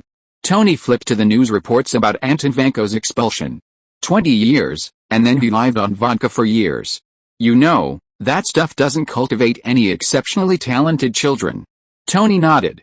The record showed that Ivan Vanko had smuggled weapons-grade palladium to Pakistan and was sentenced to 15 years in prison. How did you know about this? Chapter 61. Even you have to plead for them? Finished talking? Leni asked Tony, who had just come out of the room where Ivan Vanko was being held. Yeah, let's go. This guy's nothing special. Really? Leni shrugged. Since the main character wasn't going to pursue the matter, she had nothing more to say. But she still had to be wary of Justin Hammer. Keep him here tonight. Tomorrow, S.H.I.E.L.D. agents will come to take him away. I've already spoken to Callison about the rest, just leave him to him. Tony didn't think too much about it. The arc reactor technology this guy possessed wasn't anything special. It was better if S.H.I.E.L.D. took him away. It would save Nick Fury from always eyeing his technology. Whatever. Just don't let him get taken away by those military guys. I don't want to see this guy next to Hammer any day now. Leni thought to herself, you guessed right. According to the original plot, this guy really would be taken away by Justin Hammer. With that matter settled for now, the two of them, along with Pepper and the others, took a private jet back to Los Angeles. However, the Ivan Vanko incident still caused a huge uproar in the United States, with numerous news organizations criticizing Tony. They questioned why his promised technological barriers had been copied sorely and publicly ridiculed Tony's previous behavior as boastful. At the same time, they again suggested that Tony hand over the armor technology to the U.S. military. Where's Tony? James Rhodes rushed in and shouted as soon as he entered, clearly overwhelmed by being caught between the military and Tony. Mr. Stark doesn't want to see anyone. The new assistant, Natalie, seemed not to fully understand the relationship between Rhodes and Tony, subconsciously answering according to Tony's previous request. But Pepper, the former assistant, was much more straightforward. He's downstairs. Clearly, whether for personal reasons or for the future development of the company, Pepper had no reason to stop Rhodes from seeing Tony. In fact, she personally preferred that Rhodes could persuade Tony, at least to help him get back on his feet and take on the responsibility of leading the company. Rhodes didn't mince words. His question was also out of politeness. He wasn't already being very lenient by not rushing down to confront Tony. Oh. Colonel Rhodes, you're here. Noticing Rhodes coming downstairs, Renee greeted him before turning back to continue the simulation experiment of the artificial star system. Renee, you're here too, perfect. Help me talk to him. I've been on the National Guard all day, and they're planning to storm in and take away your armor, Tony. To prevent things from getting worse, you have to step up and resolve this. Tony ignored her and instead took a new palladium plate from a cigar box and installed it into the arc reactor. Should this thing smoke? Rhodes frowned, watching the thing Rhodes pulled from his chest still emitting wisps of smoke. You're just going to stick this thing in your chest? To avoid arousing suspicion, Tony turned his back and finished installing the reactor. At least it keeps me alive. Rennie paused, but Roddy didn't understand the meaning behind her words. Tony, you don't have to be a lone hero like this. You don't have to carry all the threats on your shoulders. You can, but before Roddy could finish, Tony interrupted him. Can what? I asked you if you wanted to get involved because I trusted them too. Now, they want to take what's mine, and you're even pleading for them? Fine. But allow me to ask, on what grounds? Realizing the misunderstanding, Roddy quickly explained, no, Tony, you can trust me. I don't want you to make things worse. Everyone's watching you. Tony Stark stood up, looking directly into Roddy's eyes. In that case, trust me too. Trust that I can handle everything. Roddy was speechless, unsure what to say. This man is Ivan Vanko. His father, Anton Vanko, was my father Howard Stark's partner on the arc reactor project, so it's not surprising that he's familiar with reactor technology. Tony had Jarvis show the information to Roddy, then pointed out the key details. This guy has always held a grudge against the Stark family, which is why he came to me yesterday. However, he's been arrested. He'll be handed over to S.H.I.E.L.D. for custody, and I guarantee he'll never appear in the public eye again. Leni chimed in, briefly introducing S.H.I.E.L.D. and revealing her identity as an S.H.I.E.L.D. agent. You can rest assured that he's under S.H.I.E.L.D.'s care. As long as we squeeze every last drop of value out of him, killing him won't be a big problem. This surprised Roddy. He hadn't known Leni had this other identity. He also didn't expect such a young woman to be so ruthless. She truly was a product of an intelligence organization. Wait, if she's an agent, why has she been with Tony all this time? Seeing through Ronnie's thoughts, she quickly explained, I'm on vacation, no missions lately, and besides, I'm on Tony's side. Roddy nodded in understanding, but still harbored some doubts. It's understandable that the military might have suspicions about intelligence organizations. I trust her, after all, this girl saved me twice. Tony patted his good friend on the shoulder. It's 3 times. Ronnie interjected. Where's the 3rd time? Tony disagreed. He clearly remembered only the time with Obadiah and the recent time with Abomination. Ronnie's eyes darted around, but she didn't insist. Twice is fine, anyway, you owe me. Too lazy to argue with this guy who was starting to act up again, Tony gestured for Roddy to continue. He then showed him the analysis diagram of the arc reactor built by Ivan Vanko. That guy's design is pretty good, it's just that the rotation speed is a bit low, and... Tony paused here. And he still retains the dignity and composure of a physicist. Leni finished Tony's sentence and gestured for Jarvis to compare the analysis diagram with his artificial star reactor. Compared to his father, Anton Vanko, he was clearly much more talented, but unfortunately, Roddy was a little annoyed by their habit of leaving things unsaid, but he could only helplessly play the straight man. What's so unfortunate? Tony was about to explain when an untimely cell phone rang. Leni smiled apologetically, then took out her phone and glanced at the caller ID. It was Kelson.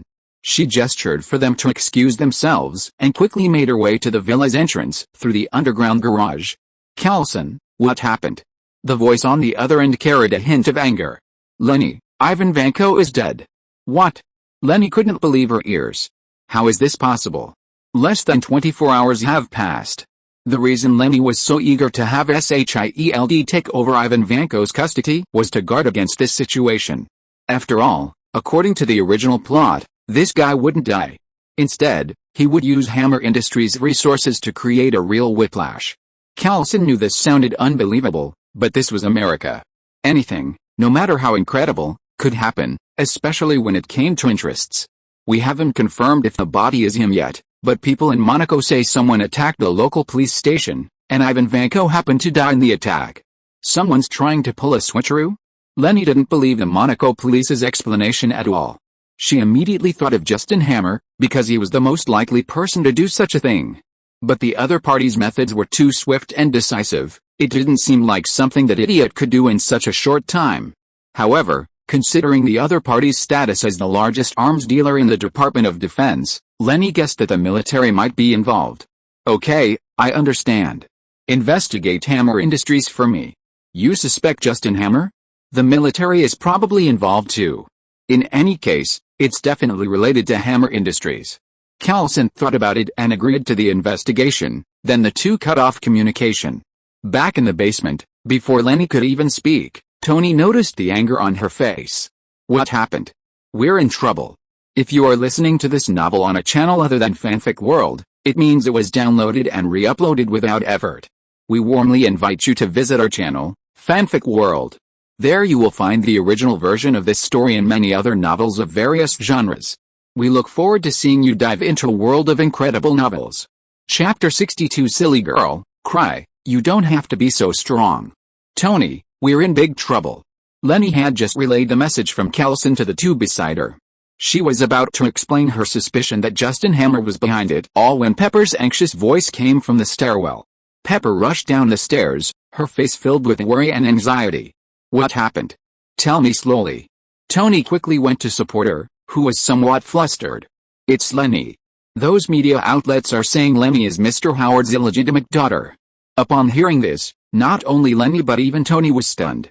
Pepper had Jarvis pull up the live news feed, where a flamboyantly dressed presenter was discussing Leni Stark's background.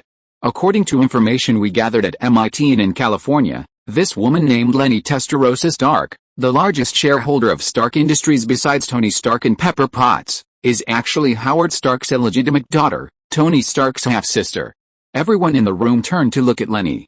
She had her head down, her face grim, her hair obscuring half her face, making it impossible to see her expression. Isn't it unbelievable? A sister nearly 20 years younger than Tony Stark. I'd rather believe she's his illegitimate daughter. But according to information we received from Ms. Jenny, a local caregiver, Leni Stark's father, Richard Stark, is infertile. The host even gestured with quotation marks when mentioning the word father.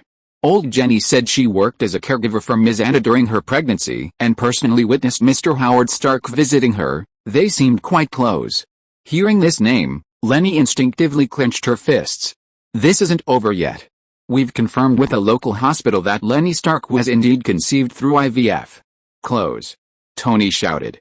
Leni trembled slightly, clearly struggling to control herself. Everyone in the room felt the chilling killing intent emanating from her. Roddy even instinctively reached for his waist, only then realizing he wasn't carrying a gun. Seeing her inner turmoil, Tony quickly tried to comfort her. Leni, don't be impulsive. I'm going for a walk, don't worry about me. Leni ignored Tony and went upstairs. Watching her somewhat gloomy back, Roddy, still unsure of their relationship, whispered to Tony, "So she really is your sister?" Tony shook his head, staring at the stairwell where Leni was no longer visible. "No, I've had a paternity test." "Then she?" Roddy was even more confused. If she wasn't an illegitimate child, why such a strong reaction? It's complicated. Her parents died in that plane crash 3 years ago, and afterwards. "Leni, are you alright?" Natasha asked with concern as she watched Leni come up from downstairs. "I'm fine, I'm just going for a walk." Leni walked straight to the villa's entrance, opened the door of her Porsche, and got in. It was late May, and the night on Malibu Beach was still a bit chilly. Leni rolled down the car window and drove slowly along the coastal road, listening to the sea breeze in the darkness.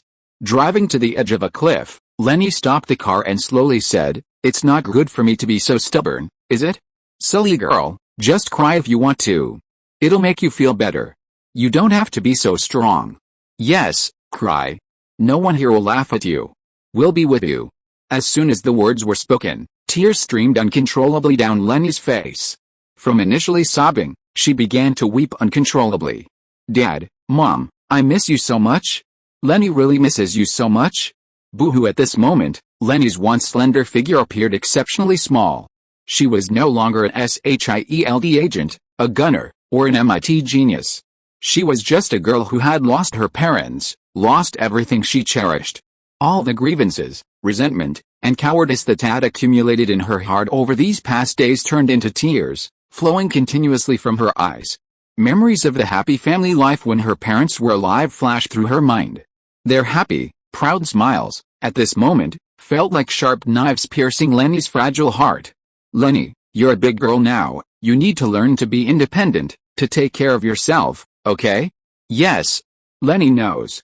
"Leni, when Daddy comes home from get off work, I'll bring you your favorite chocolate cake, okay?" "Dad, I'm not a little kid anymore, eating too much chocolate will give me cavities." "Leni, tell Mommy, have you spotted any boys at your school?" "Mom, what nonsense are you talking about? They're all several years older than me, I'm the younger one, okay?" "Leni, your mom and I are boarding the plane, we'll contact you again after we land." "Have you missed Daddy?" "Okay, Daddy, are you sure you don't need me to pick you up at the airport?" "No need, it's not like we haven't been to Massachusetts before, don't worry." According to statistics, this flight accident resulted in the deaths of all 156 people, including 9 crew members and 147 passengers. Have you heard? Leni is actually a bastard child of the Stark family. Her mother was pregnant with her before her father married her. Her father was threatened by the Stark family and had no choice but to swallow his anger. What? Wasn't it said that her father received $1 million from the Stark family to agree to the secret? That was later. Her father was threatened first, the Stark family forced him to do it. And they specifically chose him, just because he also has the surname Stark. Is that so? No wonder that bitch is so rich, her father was a sucker. Ms. Leni Stark, we understand your feelings, but our boss is indeed not here. I really can't make a decision here. Why don't you come back tomorrow? I've said it so many times, this price is impossible. If it weren't for the fact that this thing is quite good, I would have already given you a lot of face by offering $2 million. Ms. Leni, we also have to take risks when we take on this. Otherwise, you can go out and ask around, your reputation will be ruined. They could see everything from her memories and could also understand Leni's sadness at this moment. Only when her sobs subsided slightly did a voice whisper in her heart, "Leni, let me tell you a story. There was once a girl who, from a young age, was chosen to join the princess's court unit within the Imperial Army, a force dedicated to serving Her Highness the Princess. Through arduous training and education, she upheld the teachings of loyalty to the princess and the nation. But one day, the capital fell. The princess disappeared, and the Imperial Army soldiers were either killed or wounded. The princess's court unit vanished overnight, and the girl was captured. The soldiers of S.H.I.E.L.D imprisoned her. At that moment, the girl had only one choice left, to place all her hopes on that legend. The legend spoke of a land beneath the sea, so she jumped without hesitation. When the girl returned to the celestial realm, some recognized her abilities. They said she was a deserter. That she was merely a coward who lacked the courage to face the enemy, who dared not die. No one wanted to know what she had experienced, and no one was willing to testify for her. They thought she should have died in that catastrophe, that she shouldn't have survived, because all the survivors were deserters. Even she herself thought so. When Zed and Schneider asked her name, she didn't dare tell him, because deserters didn't deserve names. Until she saw her name on the Ghent monument. The story ends here. Slowly raising her hand, she gently wiped away the tears from the corners of her eyes, the reflection in the car window in the darkness illuminating her delicate, tear-streaked face. However, another voice in her heart rang out, "It's okay, we'll treat you the same as before." Leni's hand trembled slightly, the image of the Ghent garrison captain flashing through her mind, before she snapped back to reality and said irritably, "If you can't speak properly, then don't speak, you shouldn't." I remember Zedin saying that later, right? Shut up. Back at the villa, everyone was sitting in the living room waiting for Leni. Seeing that she had finally returned, everyone quickly gathered around, offering words of comfort. "I'm fine, thank you. I'm a little tired, I'm going to sleep now, wake me up tomorrow. You all should get some rest too, we can talk about it tomorrow." After saying goodbye, Leni returned to the guest room, leaving the others looking at each other blankly. "Dad, Mom, don't worry, Leni is doing very well. And I have two very kind older brothers and sisters who are so good to me, they are such very good people." Many readers noticed that this chapter involved the merging of three different souls, and Orange confirms that this is indeed the case. Furthermore, Orange has corrected a bug regarding the contradiction in Leni's background, making this small plot hole seem more reasonable. That's all, thank you for your support. Chapter 63 completely reduced the Stark family to ashes. Given the previous defamation and slander against our two shareholders by the aforementioned media outlets, Stark Industries will take this matter seriously. Our legal department is already initiating legal proceedings. Stark Industries will not hesitate to take decisive action against any behavior that severely damages the image of our company's personnel. The following day, at a press conference held by Stark Industries, Pepper Potts vehemently protested against the media outlets that had publicly defamed Tony and Leni.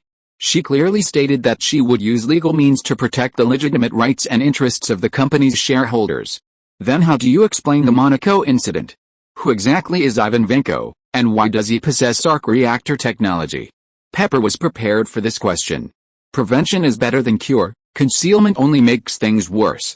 It's better to be frank and open. The reason Ivan Vanko was able to master our company's arc reactor technology is because his father, Anton Vanko, was a partner of Mr. Howard Stark and participated in the design and research of the arc reactor technology. However, because Anton Vanko intended to use it to make illicit profits, Mr. Howard Stark terminated the cooperation with him. Here, Pepper showed the media a news report about Anton Vanko to prove that what she said was true. Then she took out a report about Ivan Vanko. As for Ivan Vanko, he is a guy who will do anything to make money. He once smuggled weapons-grade palladium to Pakistan. Watching Pepper speak eloquently on the broadcast screen, Tony nodded and couldn't help but feel relieved. The company would not go astray for at least a few years under Pepper's management. As for the company's future business development direction, Tony turned to look at Leni sitting in front of the computer on the other side, constantly trying to conduct simulation experiments with Jarvis's help, but he was still a little uneasy. "What are you looking at me for?" Through the reflection on the monitor, Leni noticed Tony staring at her from behind, which sent chills down her spine. Tony pretended to be looking at data on her computer and casually asked, "Nothing, are you alright?" I'm fine. I'll just sleep it off. I'm not that petty. Let them talk if they want, It's not like it's the first or second time. Besides, Pepper's advice was pretty good, wasn't it? Seeing that he wasn't after her, Leni relaxed. She replied casually and continued adjusting the data in the simulation system. It's good that you don't care. Roddy was terrified yesterday. If he hadn't been unarmed, I was afraid he would have pulled out a gun. Tony recalled the events of last night and was still a little scared. Afterwards, Roddy almost developed PTSD. If he hadn't explained things to him, the guy probably would have actually brought something for self-defense next time. Later, you went out alone, and Jarvis located your car parked on the shore for a long time. If you hadn't come back later, Pepper would have almost called the police. Hearing this, Leni stopped what she was doing and said in a barely audible voice, "I'm sorry." Tony was stunned, not quite hearing her. "What did you say?" "I said I'm sorry for making you worry." Queens, New York, Hammer Industries. Because Vanko intended to use it to make illicit profits, Mr. Howard Stark canceled his cooperation with him. Looking at Ivan Vanko's ashen face on the other side of the table, Justin Hammer chuckled inwardly, then continued to add fuel to the fire. "Tisk tisk tisk, look at what this woman is saying. Your father is just that Howard guy's partner." That sounds nice, but anyone who didn't know better would think she's saying your father is a lackey. Ivan slammed his hand on the table, making the cups and plates clatter. "My father is the leader. They stole the arc reactor technology. They're all thieves." Hammer quickly studied his ice cream, preventing the guy opposite him from spilling it. "The Stark family are all hypocrites, shameless and despicable, especially that new woman. What's her name? Leni?" Ivan Vanko knew who Justin Hammer was talking about. She was the one who hid him with her car in Monaco. If he hadn't been seriously injured in the crash, he would have killed that Stark brat long ago. "Yes, Leni Stark. I heard she's also from the Stark family, Howard Stark's illegitimate daughter. No wonder she could create that so-called artificial star." "What did you say?" Ivan Vanko was incredulous. "That woman was from the Stark family too?" "You heard right, it's been all over the place these past few days, saying she's the Stark family's bastard." Tisk Justin Hammer was now like one of those old women gossiping about someone else's daughter-in-law in the streets. He kept saying, "What a pity, what a waste." "Huh, so they're both Stark family bastards. Perfect, I'll take care of them both, making the Stark family line completely extinct." "Yes. Let's burn the Stark family to the ground." "Any news from Leni?"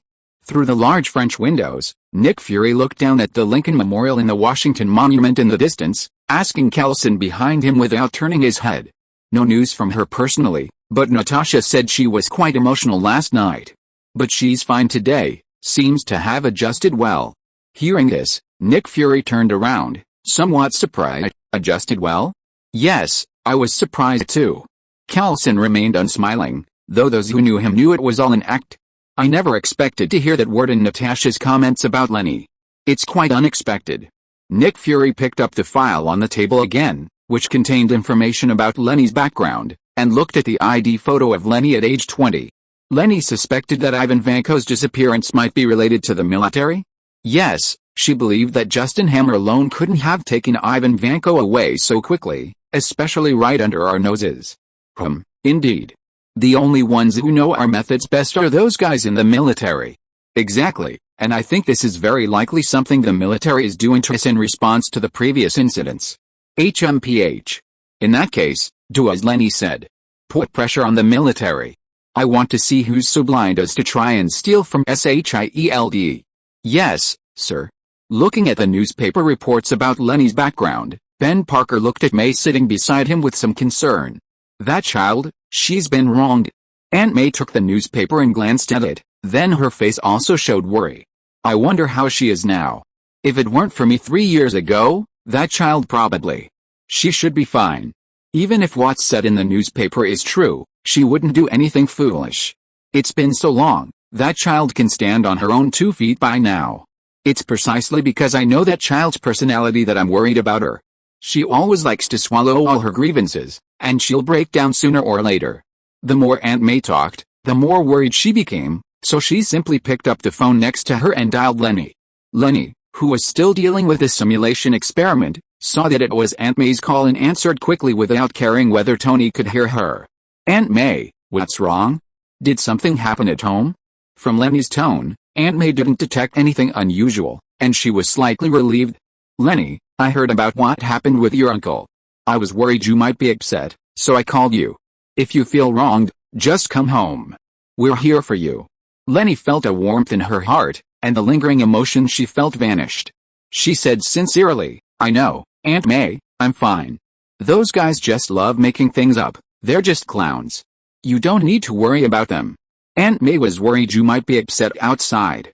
Keeping everything bottled up inside will make you sick. Oh, don't worry, Aunt May, it's nothing. Once this busy period is over, I'll come to New York to see you and Uncle Ben. You really don't need to worry. Finally, after Leni's repeated assurances, Aunt May believed her. She told her to tell them if anything happened before hanging up. Seeing this, Uncle Ben, who had been silently watching, felt relieved. He stood up and stretched his aching back. I knew it. Leni's grown up. Chapter 64. Tony, are you really going to pass out? Jarvis, where are Pepper and Leni? Why hasn't anyone brought me dinner? Where's Natalie? Tony, feeling increasingly hungry and puzzled by the lack of food, returned to the first floor of the villa.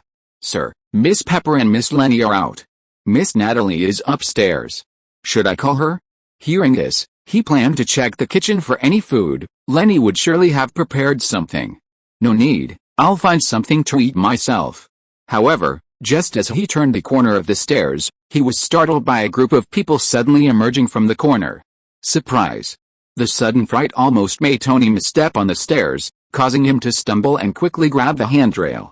You all came here specifically to celebrate my birthday? Looking at the sign Roddy was holding up that read Happy 41st Birthday Tony Stark. Tony was somewhat bewildered. The understanding Pepper then came up, carrying a birthday cake that had been prepared in advance. Happy birthday, Tony. Whose idea was this? Tony glanced at the design on the cake and asked irritably. The pastry chef had created something resembling an arc reactor out of cream on top of the cake. Around it, in chocolate cream, was written the words Tony the biggest has a warm heart. Pepper gestured to indicate that it was Renee who had done it, and Tony immediately rolled his eyes at her. Actually, Pepper was also surprised when she went to pick up the cake. She hadn't expected Renee to have the gift she had given Tony customized on it. However, after seeing the handwriting, she almost burst out laughing. It was Renee's idea. She guessed you might be too busy to remember it was your birthday, so she and we prepared this surprise for you. Renee tossed aside the used confetti canister. Don't be too touched, just thank me silently in your heart. I'm not that great. Tony didn't respond to her follow-up, but instead silently made a wish over the cake in Pepper's hand, then took a deep breath and blew out the candles. What are you doing here?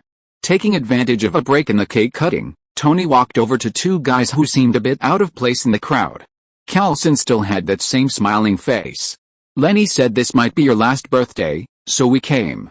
Nick Fury, dressed casually, nodded as well. That kid said you're hopeless, let me see. Tony's eyelids twitched. Although he knew that the bald-headed director that Leni mentioned was talking nonsense, he inexplicably felt that it sounded like something Leni would say. Whatever, anyway, thank you for coming. He thanked them, which was his way of greeting them. Tony wasn't very familiar with the two of them, he was actually more familiar with Leni. But since they were guests, he had no reason to turn them away. After the group separated, Roddy leaned over, nudged Tony with his shoulder, and whispered, "What's the deal with those two?" Tony didn't explain much, only saying they were friends of Leni's, people he knew, and had helped him a few times privately. Roddy looked suspicious. Based on his years of experience, these two were definitely not ordinary people. Especially the one-eyed man, who looked like the kind of guy whose depths were unfathomable. The one from S.H.I.E.L.D. Seeing that the other had guessed, Tony didn't hide anything anymore and nodded to indicate that he was right. I knew it, I could smell that secret agent vibe on them from far away. Inwardly criticizing the other's strange analogy, Tony could only explain that he held a consultant position at S.H.I.E.L.D., providing technical assistance when necessary, just like with the military. Hearing Tony's explanation, Roddy was relieved. This reason made sense. After all, Tony had done the same thing before with General Ross. Without much hesitation, Roddy quickly shifted his attention to Natalie on the other side. By the way, what's with your new assistant? Hearing this, Tony also looked at Natalie standing to the side, raising an eyebrow. You know, Pepper resigned, and I need someone to take care of my daily life. Roddy nudged him again with his elbow. Come on, You know that's not what I'm talking about. Don't give me that crap. I know you too well. Tony was speechless, unsure how to explain, and stood there awkwardly. Seeing that the other didn't respond for a while, Roddy turned around and looked Tony up and down. Seriously? You didn't make a move? There are actually beauties in this world besides Pepper that you, Tony Stark, haven't touched? Yes, there is one. Tony pointed with his chin to Leni, who was leaning over the table cutting the biggest piece of cake for herself. That's true. So what's going on with you? Are you impotent? Roddy moved his gaze to Tony's lower body. Stop talking nonsense, you think I can't? Even if you can't, I can still manage. Because it was Tony's birthday celebration, Leni hadn't invited many people, including Nick Fury and Kelson. There were only 8. So everyone simply enjoyed a pre-prepared dinner at the villa, a brief celebration, and then left. After seeing Nick Fury and Kelson off, Leni returned to the living room. She immediately saw Tony slumped on the sofa. He'd clearly drunk quite a bit. Thank you. Leni was taken aback, then smiled. It's nothing. I just thought it would be better to bring everyone together and make you happy than to let you die with regrets. Tony looked at this girl, almost 20 years younger than him, and couldn't help but recall Ethan's words, perhaps, you two are each other's last family in this world. By the way, Baldy just told me that S.H.I.E.L.D forgot to give you something, and they said they'd send someone over tomorrow. Forgot to give me something? How would S.H.I.E.L.D have anything about me? Tony found it unbelievable. Who knows, but he said those things were about your father, Mr. Howard. Maybe they can save your life? Upon hearing this, Tony was even more confused. My father Howard's things? What else did that old man leave at S.H.I.E.L.D? Faced with Tony's questioning, Leni pretended not to know. But actually, when Nick Fury mentioned his father, Mr. Howard Stark, she had already guessed what he was talking about. Forget it. Rather than believing that the old man might have left something to save my life, I'd rather believe what you have that can keep me alive a little longer. Fine, whatever. Early the next morning, while Tony was still resting, Leni received a notification from Nick Fury. The things have been delivered. Go pick them up. And tell Stark that his father actually found something to replace palladium for him a long time ago. Leni glanced at the time displayed on the screen beside her, cursing that Nick Fury deserved to be hung on a lamppost. It's only this late, there's a limit to exploiting employees, isn't there? Frustrated, Leni got up, changed her clothes, and went outside the villa. From a distance, she saw Callson's beloved classic car parked by the roadside. She sighed inwardly. S.H.I.E.L.D really has no one left, even Callson is doing this kind of errand running. Seriously, Callson, after I left the agency, S.H.I.E.L.D is suddenly short-handed? How come you're even doing this delivery work? Callson didn't seem bothered, stating calmly, actually, if you had been in the agency yesterday, you should have been the one delivering this. Leni was stunned for a moment, then understood the key point and exploded in anger. Damn it. That guy's only picking on me, isn't he? Does he have no humanity? Callson didn't respond, but gestured for Leni to look at her phone. It showed a call was going on. The person on the other end was none other than Nick Fury, the director of S.H.I.E.L.D. Leni gasped in shock, then looked at Callson with fear in her eyes. Leni, stop spouting nonsense. When did I ever try to fleece you? Leni was speechless. Callson, that good-natured guy, had gone bad too. HMPH. Hurry up and take back what Callson sent. Let Stark take a good look at it. Otherwise, I'll have finance deduct your entire month's salary and benefits. At this point, Leni had no choice but to comply. Who told her to speak ill of someone behind their back and have it overheard? Sigh, rank really does crush you. Chapter 65. This little girl has two faces. Callson opened the trunk of his old car, and a large box bearing the markings of Howard Stark's personal belongings caught Leni's attention. Was this what Mr. Howard left for Tony? The most important items must be the experimental notebook and videotapes shown in the original comics, right? Is this it? Yes, these are Mr. Howard Stark's belongings. The director thinks it's time to return them to Tony Stark. Leni nodded in understanding and simply reached out and placed a box into the void. Callson, witnessing Leni's amazing abilities once again, couldn't help but raise an eyebrow. No matter how many times he saw it, he still couldn't understand how this girl did it. Creating a subspace storage space, then entering an account and password? Was this some kind of scam? Alright, I'll give it to Tony when he wakes up, Leni said, yawning as she spoke. Getting up at this hour was still a bit early for her. She wanted to finish quickly and go back for some sleep. Well then, thanks for your hard work. I need to go back and catch up on my sleep, so I won't keep you any longer. Bye. After saying goodbye, Leni returned to the villa, leaving Callison behind with a wry smile. When Leni reappeared in the villa's basement, she found Tony already sitting in front of the computer, staring at Ivan Vanko's data for quite some time. Oh, you're awake? Leni put down her breakfast and milk, skillfully activating the simulation system and entering her usual, slacking off, work mode. She minimized the window to one side and then opened the Monopoly game. While controlling her character to roll the dice, she would occasionally switch back to check the simulation progress. You, aside from being relatively diligent at the beginning, have become increasingly lax ever since Jarvis took over the simulation process. Oh, don't worry about the details. Leni waved her hand indifferently. Anyway, this body doesn't gain weight easily, so slacking off is fine. Seeing her character enter the prison and be unable to act for 2 turns, Leni finally remembered her business. Oh, right, Nick Fury sent someone to deliver your father's things this morning. They're here with me, wait a minute. Under Tony's strange gaze, Leni bent down and reached into the void. She then pulled out a large box from the space, the very same box Callison had delivered that morning, the one with Howard Stark's personal belongings printed on it. Here, this is it. Open it and take a look yourself. I have to go to the company later. Tony reached out and touched the writing on the box, a rather complicated emotion in his eyes. He stared at the box for a while before snapping out of his reverie and asking, "What are you going to the company for?" "It's all because of you. Pepper made me go and get all your odds and ends from the office. If you expect me to do it yourself, they'll probably still be there by Christmas.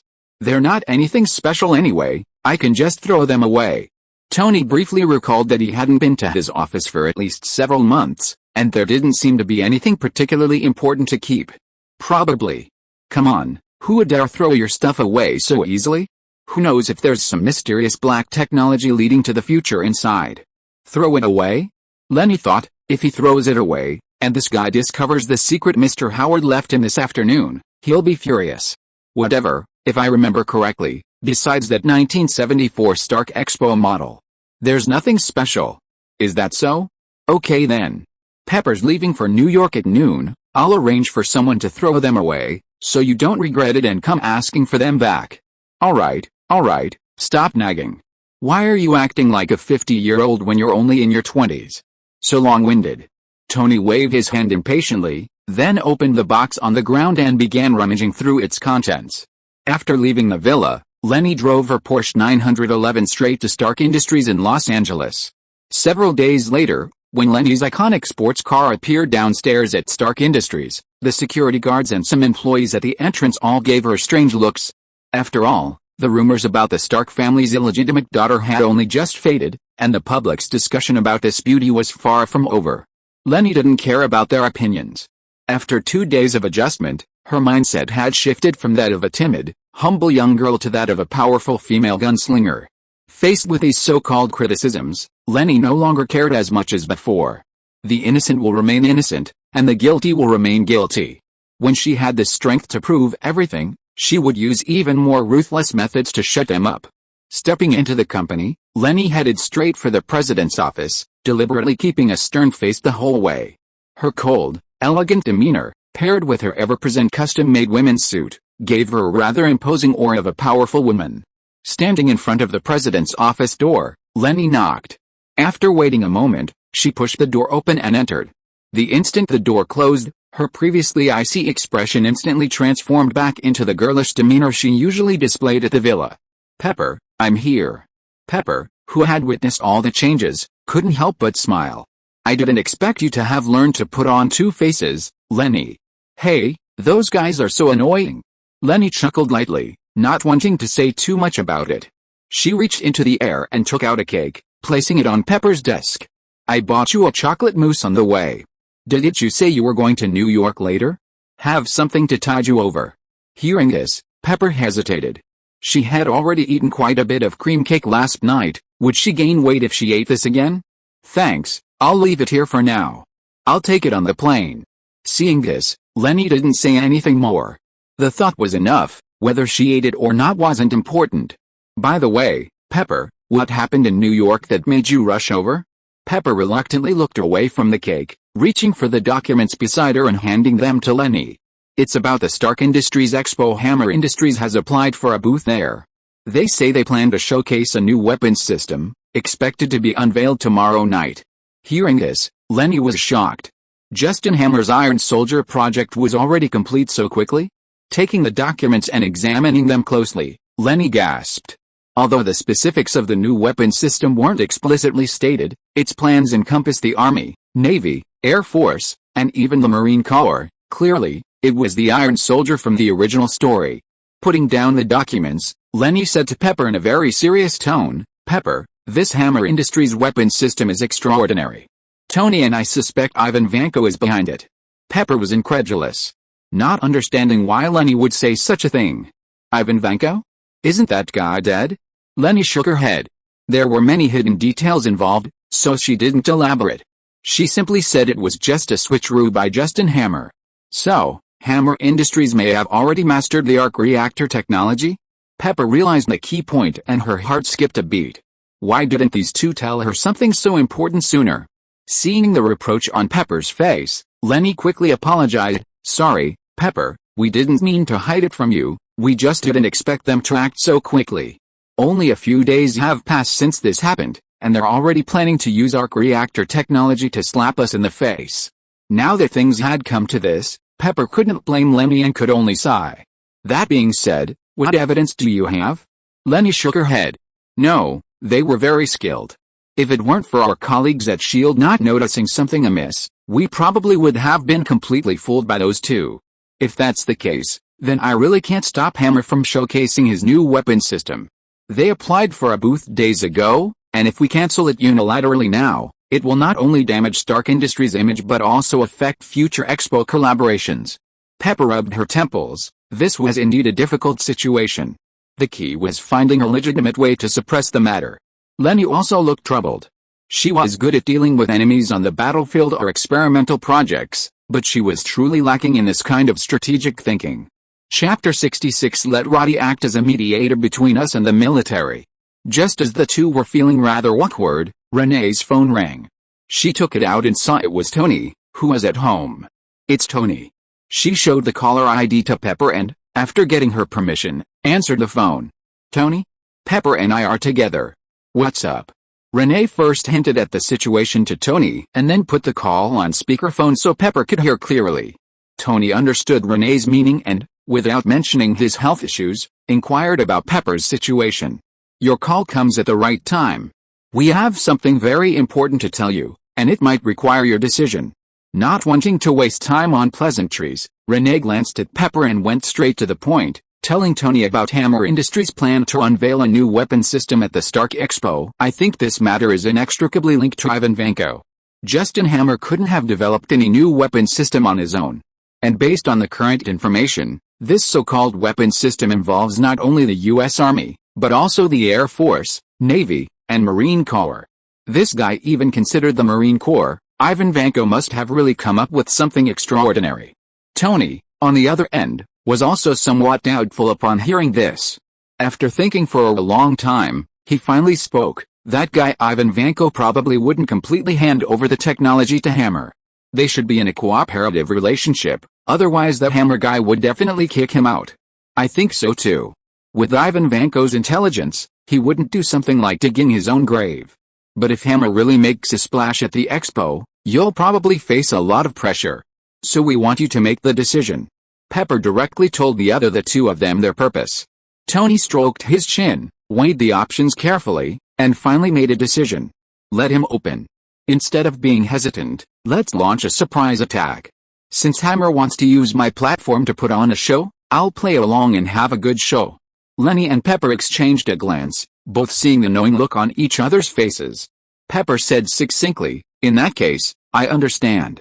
I'll make preparations with the expo organizers in advance, just in case Hammer Industries acts desperately."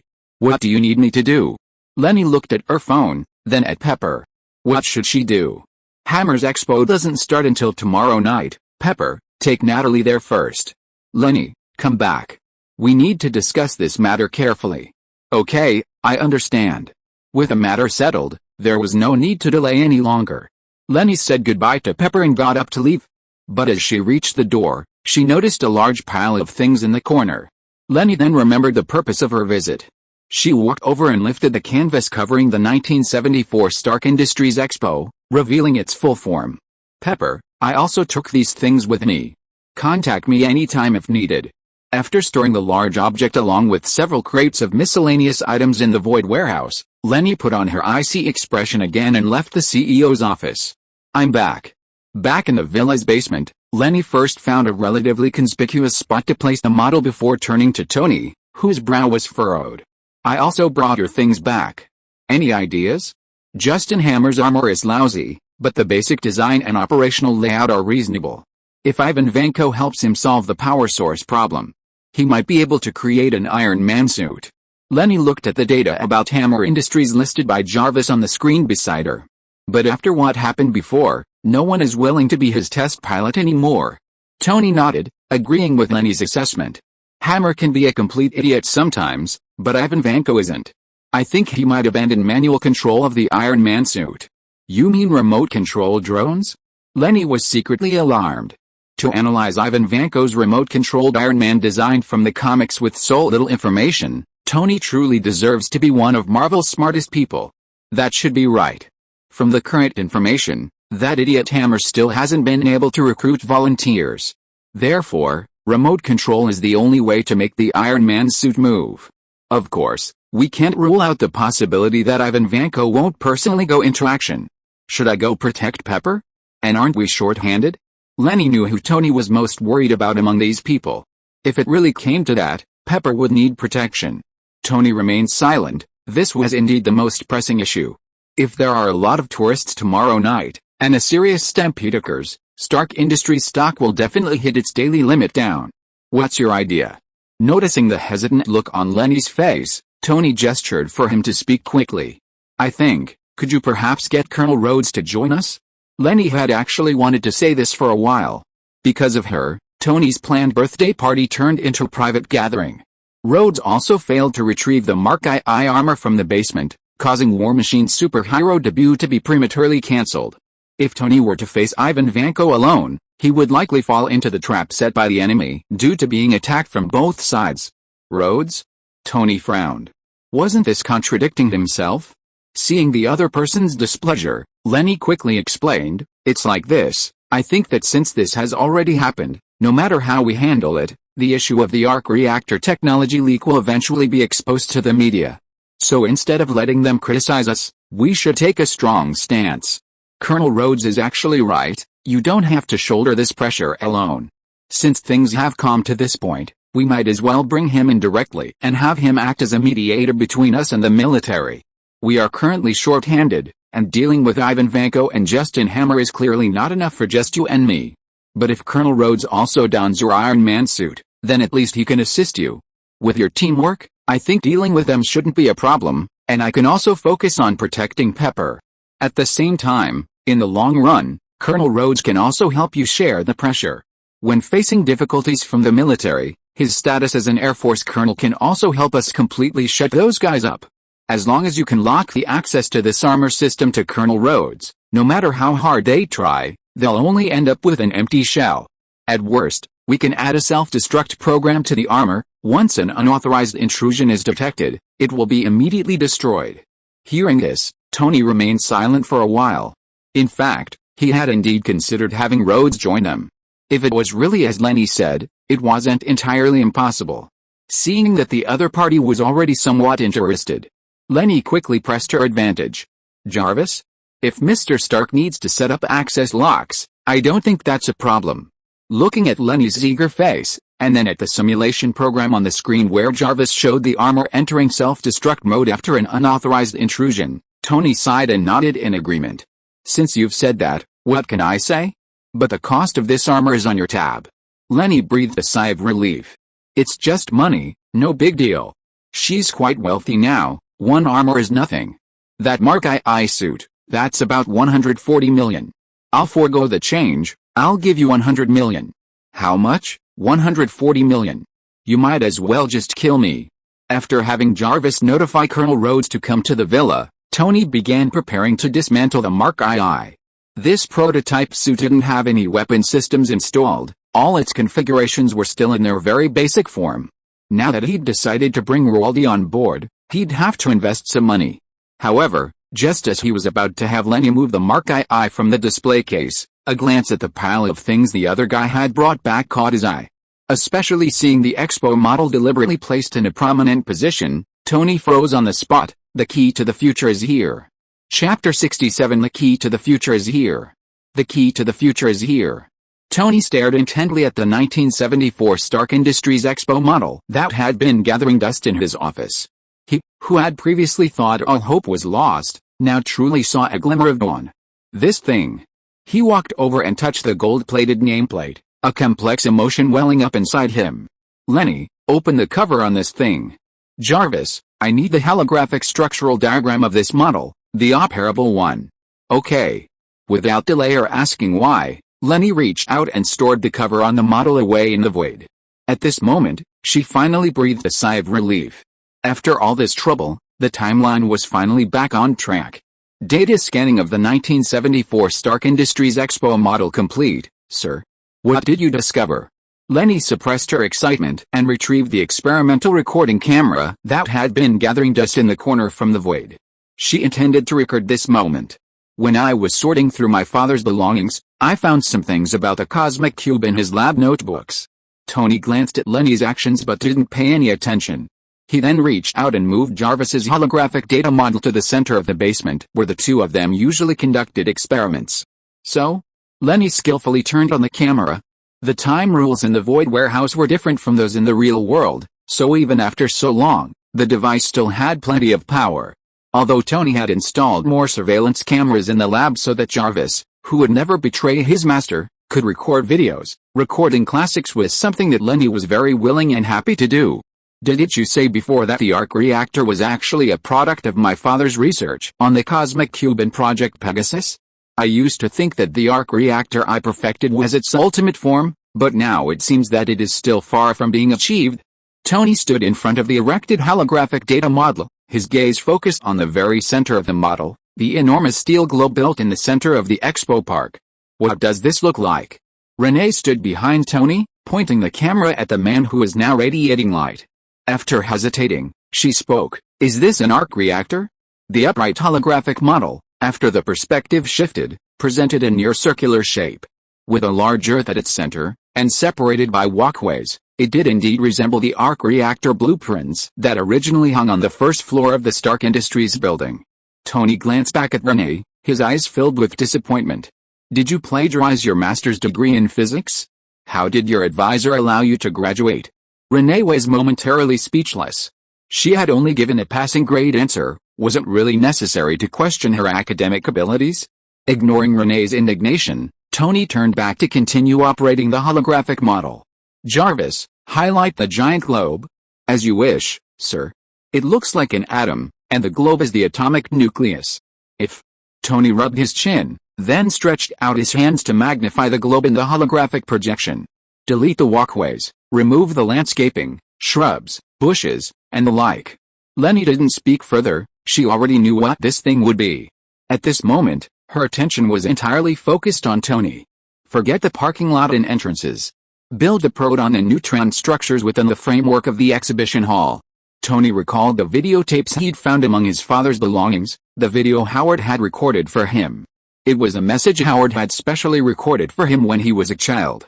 Tony, you're too young to understand now, so I recorded it for you. I built this for you. One day, you'll understand that this isn't just an invention, it's the culmination of my life's work. This is the key to the future. I'm limited by the current level of technology, but one day you'll unlock it. Then, you will change the world. My greatest masterpiece, from beginning to end, is you. Those words still seemed to echo in his ears, that long overdue face-to-face meeting across time. This gave Tony a new understanding of his father. Almost 20 years dead, and you can still teach me a lesson. Leni leaned closer, focusing the camera on the new atomic model Tony had shrunk and was holding between his fingers. From this moment on, they might change the world. New element discovered, side quest unlocked, arc reactor, side quest, arc reactor, quest objective, assist Tony Stark in creating and synthesizing a new element and manufacturing a new generation of arc reactors.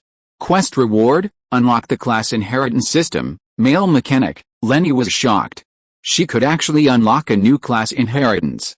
That meant she could become a mechanic too? Ling. System notification, the host cannot change class to become a male mechanic. Huh? If you can't change class, what's the point of this? What's the use of this reward?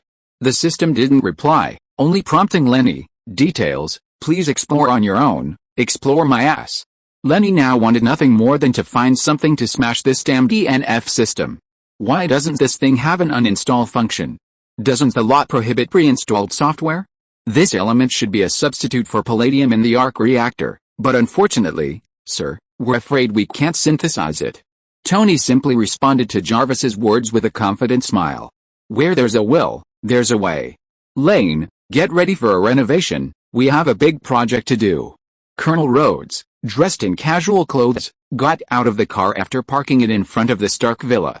Roddy was a little confused about why Tony had called him over, he hadn't explained clearly on the phone.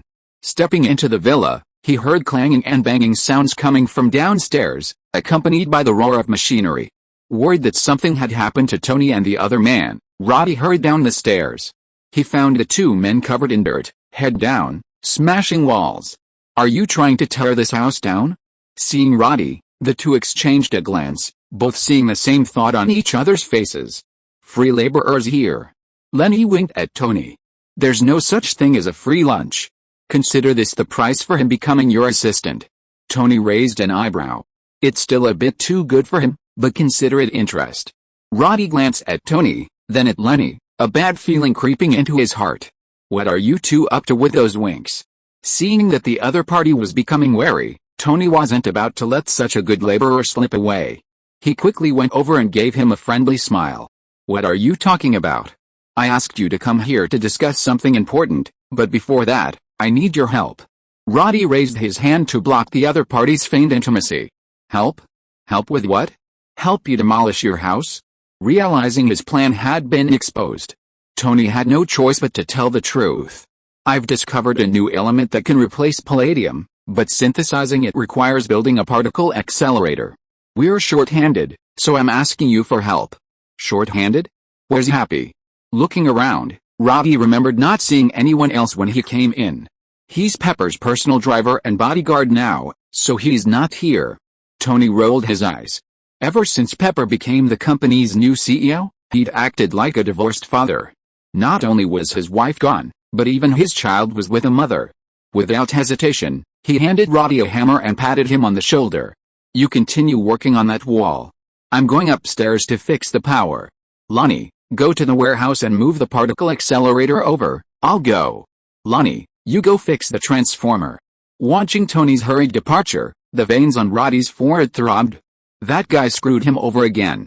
Colonel Rhodes, Tony actually called you here because he has something very important to tell you. Look over there. Leni gestured for Roddy to look at the 4 Iron Man suits displayed on one wall of the basement. She then glanced meaningfully at the large hammer in his hand. You mean, the new weapon, laser cannon, in Chapter 68 has been unlocked. It's just what you think. Renee nodded, pointing to the Mark II suit displayed in the showcase. Tony thinks you were right last time, he really needs an assistant to share the burden. That way, at least someone can help him deal with threats from behind, and you're a perfect candidate. Roddy followed Renee's finger to the standing Mark II suit, a glimmer of hope in his eyes. But then he snapped back to reality and looked at Renee again. What about you? Aren't you more suitable than me? And you have that amazing ability. Renee shook her head. I can't be here all the time. Besides, I have to protect Pepper. Tony can't face too many enemies alone, he'll easily be attacked from both sides. Roddy fell silent. It was indeed as Renee said. Roddy knew her identity, and Pepper's importance to Tony was self-evident. Thinking about it that way, it made sense that Tony would approach him again. And there's something else I need to tell you. Hammer Industries submitted an application to the Stark Expo a few days ago. They plan to unveil a brand new weapons system there, And Tony and I suspect it's because they got technical support from Ivan Vanko and perfected the production of the Iron Man suit. What did you say? Roddy was shocked. Although he had expected Hammer Industries to cooperate with Ivan Vanko, he hadn't expected it to happen so quickly. So, we urgently need your help. This is no small matter. Tony alone probably can't handle all the enemies. After a moment of thought, Roddy made a decision. Okay, I understand. What do you want me to do? Hearing this, Leni's face regained the malicious expression she had shown at the beginning. Smash the walls first. After the three of them worked hard, Tony successfully built a particle accelerator in his basement. Leni looked at the several large wooden crates beside her. Inside, besides some old experimental equipment, there were some miscellaneous items. Recalling a highly suggestive scene from the original work, she couldn't help but curiously lean closer. After looking through several boxes, Leni finally found what she was looking for, a Captain America vibranium shield toy that Tony had made as a child. You idolized Captain America when you were a kid? Tony looked at Leni curiously, then noticed the toy in her hand. Everyone's been through middle school, but I didn't expect anyone to still be in school. Leni's lips twitched, she knew he was being sarcastic. Rhodes, however, didn't understand the implication and thought it was just a casual remark, agreeing, yeah, everyone has their chunibayao phase. Leni, human joys and sorrows aren't shared, I just find them noisy. Wait a minute, this might help Rhodes lift the tunnel a bit. Tony inserted the shield-shaped toy into the connection between the two particle acceleration tunnels to prop it up, then used a spirit level to check the level. Perfect. Alright, now that we have the accelerator channel, it's time to get to work. Leni, continue recording the experiment. I think we should succeed within 3 tries. Hopefully, this method will work. Tony gestured for Roddy to come and help, then installed a prism that Jarvis had prepared beforehand into the core channel of the prism accelerator. Leni, who was still acting as the photographer, quickly walked around from under the accelerator channel. She didn't want to become a live target for the laser beams later. After standing still, Leni restarted the camera and murmured softly. Maybe we'll succeed on the first try. Let's hope so. Roddy, get ready. Jarvis, prepare for the emergency. Tony aimed the prism at the experimental table opposite. According to his calculations, the particle beams accelerated by the prism accelerator would accurately impact the target fixed on the experimental table. Prism accelerator activated. Accompanied by Jarvis's notification, the temporary prism accelerator set up in the basement emitted a continuously increasing hum. The particle beam, emitting a ghostly blue light, was rapidly approaching its maximum energy value as it was accelerated by the prism accelerator. Hey! Is this thing even reliable? Roddy, who was holding the valve with Tony, felt uneasy. Although he could vaguely understand how the guy operated it, could this makeshift particle accelerator setup at home really work? Enough talk. Hand me the pipe wrench. Now was definitely not the time for this. Roddy quickly reached for the pipe wrench that Tony had just placed aside. Tony immediately clamped the valve, and then the two of them worked together to slowly adjust the refraction direction of the prism. As the energy speed of the prism accelerator reached its peak, the humming from the accelerator channel gradually intensified. An extremely dazzling particle beam shot out, severing the massive steel pillar that was supporting the house in half. Damn it, what the hell is this thing? Roddy exclaimed in surprise. To everyone's surprise, the particle beam accelerated by the prism possessed terrifying destructive power. Stop arguing. Fix the accelerator properly. Tony, too lazy to waste any more words, used all his strength to adjust the particle beam to the correct position, ensuring it could accurately and continuously impact the target. With a dazzling burst of light, the new element was successfully synthesized. After Tony shut down the accelerator, everything returned to calm, and the group crawled through the accelerator to the experimental platform. Pretty simple, huh? Congratulations, sir, you've created a new element. Leni pointed the camera lens at the triangular luminous object fixed to the experimental platform, saying meaningfully, today will be the first day of the rest of your life. Tony didn't respond, but instead used pliers to remove it from the holder and installed it into the pre-prepared new arc reactor. Sir, the reactor has received the new energy core. I will continue to test it, estimated in 6 hours. Looking at his masterpiece, Tony finally breathed a sigh of relief. He had finally lived up to his father's expectations, creating a real arc reactor. Leni turned off the camera, saved the video she had just recorded, and uploaded it to Jarvis's system. She then stepped aside and opened the DNF Systems Quest interface. Side quest, Arc Reactor, completed, Male Mechanic Class Inheritance, unlocked, level up 12E, 20. New class skill weapon, Laser Cannon, unlocked, Female Gunner Exclusive Fire Control Radar Component, APG-63, unlocked, Costume, System unlocked. The barrage of system notifications left Leni somewhat overwhelmed, but it didn't dampen her joy. After all, this was the easiest quest she had completed so far. She only needed to stand still, like watching a cutscene. Moreover, with her level reaching 20, thanks to the expert contract, she successfully unlocked the gunner's level 25 skill weapon, Laser Cannon, 5 levels ahead of schedule. In addition, there was the female gunner's passive skill equipment, APG-63. This device would remain active after unlocking. The description stated it was a female gunner exclusive fire control radar component. This means that from now on, Leni will become a mini Casa, with her personal radar activated, leaving no enemy undetected wherever she goes. Would that be a technological version of observation hacking? Then there's the newly unlocked costume system. This is understandable. The system's original unlock level was LV 30. However, after acquiring the contracts of the Overlord, this restriction was lowered to LV 20. Leni can finally stop wearing those ordinary clothes without any bonuses. Miss Leni, congratulations. I have completed the data simulation of the artificial star system. The simulation experiment was very successful, and we can proceed to the next stage of live fire testing at any time. Jarvis's words surprised Leni. She hadn't expected such an unexpected gain today. Following this, the system issued a new notification, Artificial Star System completed. The restrictions on the special weapon, X2 Sun God Cannon, in the professional weapon arsenal have been removed. Unlock level, LV 45. Let's put the actual testing aside for now, we have more important things to do. Thank you, Jarvis. You're welcome, it's my pleasure. The three looked at the simulation data Jarvis had presented. All the coefficients were excellent.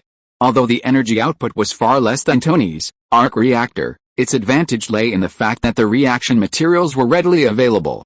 After all, it could react using seawater, making the power generation cost ridiculously low.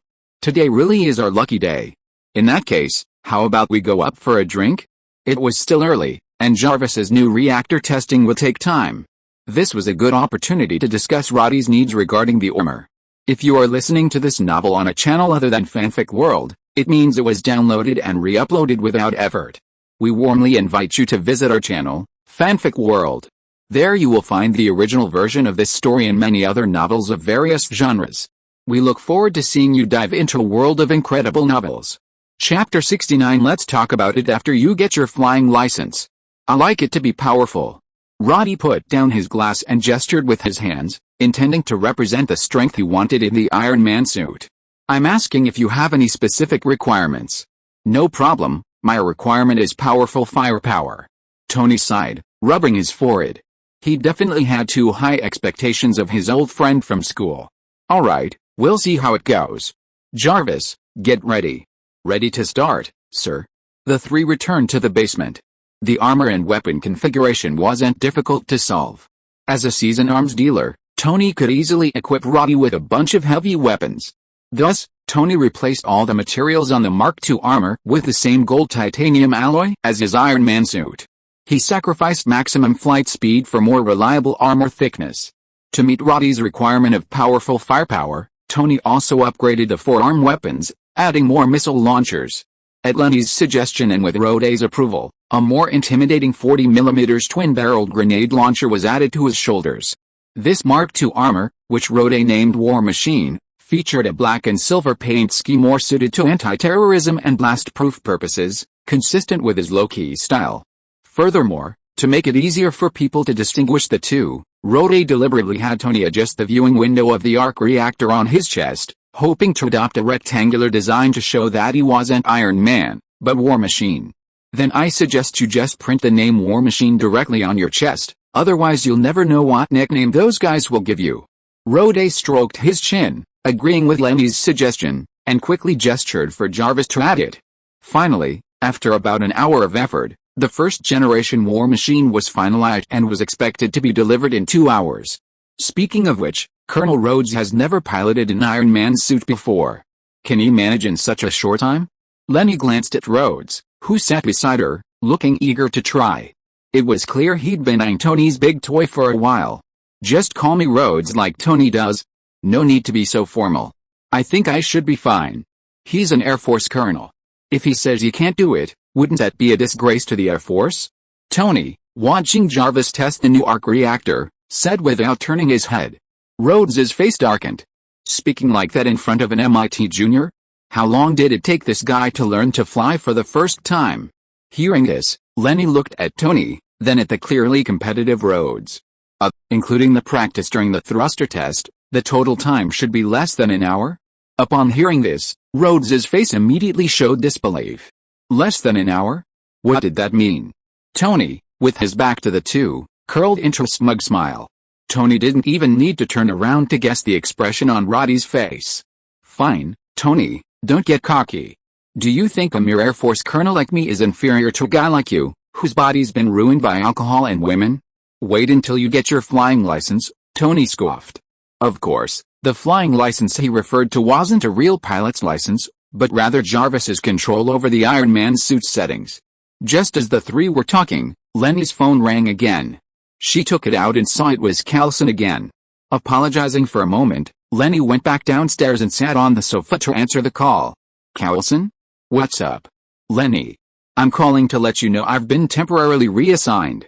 The work will be entirely under your and Natasha's responsibility. I've already handed over the personnel here to Natasha, you can just tell her what you need. Reassigned? Leni was taken aback, then slapped her forehead. She immediately realized the reason for his sudden reassignment. Yes, he's been transferred to New Mexico. Carlson didn't hide his upcoming destination from Leni. Wait a minute, let me check, Jarvis? Leni immediately started searching for strange events that had recently occurred in New Mexico through the control panel in the living room. The first result was a magical hammer that no one could lift, which had appeared out of nowhere. Sure enough, Thor and his rebellious brother were coming too. Is it that magical hammer? Leni asked directly. Carlson was taken aback, but he wasn't surprised that Leni knew so quickly. What's your advice? That thing isn't from Earth. If I'm not mistaken, I suggest you brush up on Norse mythology on the way. Norse mythology? Carlson looked at Clint, who was sitting in the passenger seat, and he also looked suspicious. A hammer, Norse mythology, is she talking about Thor's hammer? Clint knew a bit about this and quickly asked. Clint's with you? That's good. Anyway, you guys should brush up on Norse mythology, it's really weird. With that, Leni hung up the phone without saying anything more. Saying more would just give them the answers. Being a riddle teller is great. On the other end, Carlson and Clint exchanged glances. Hearing the busy tone on the phone, Carlson cursed under his breath. If it really is something from mythology, Leni might know something about it. What she says should be credible.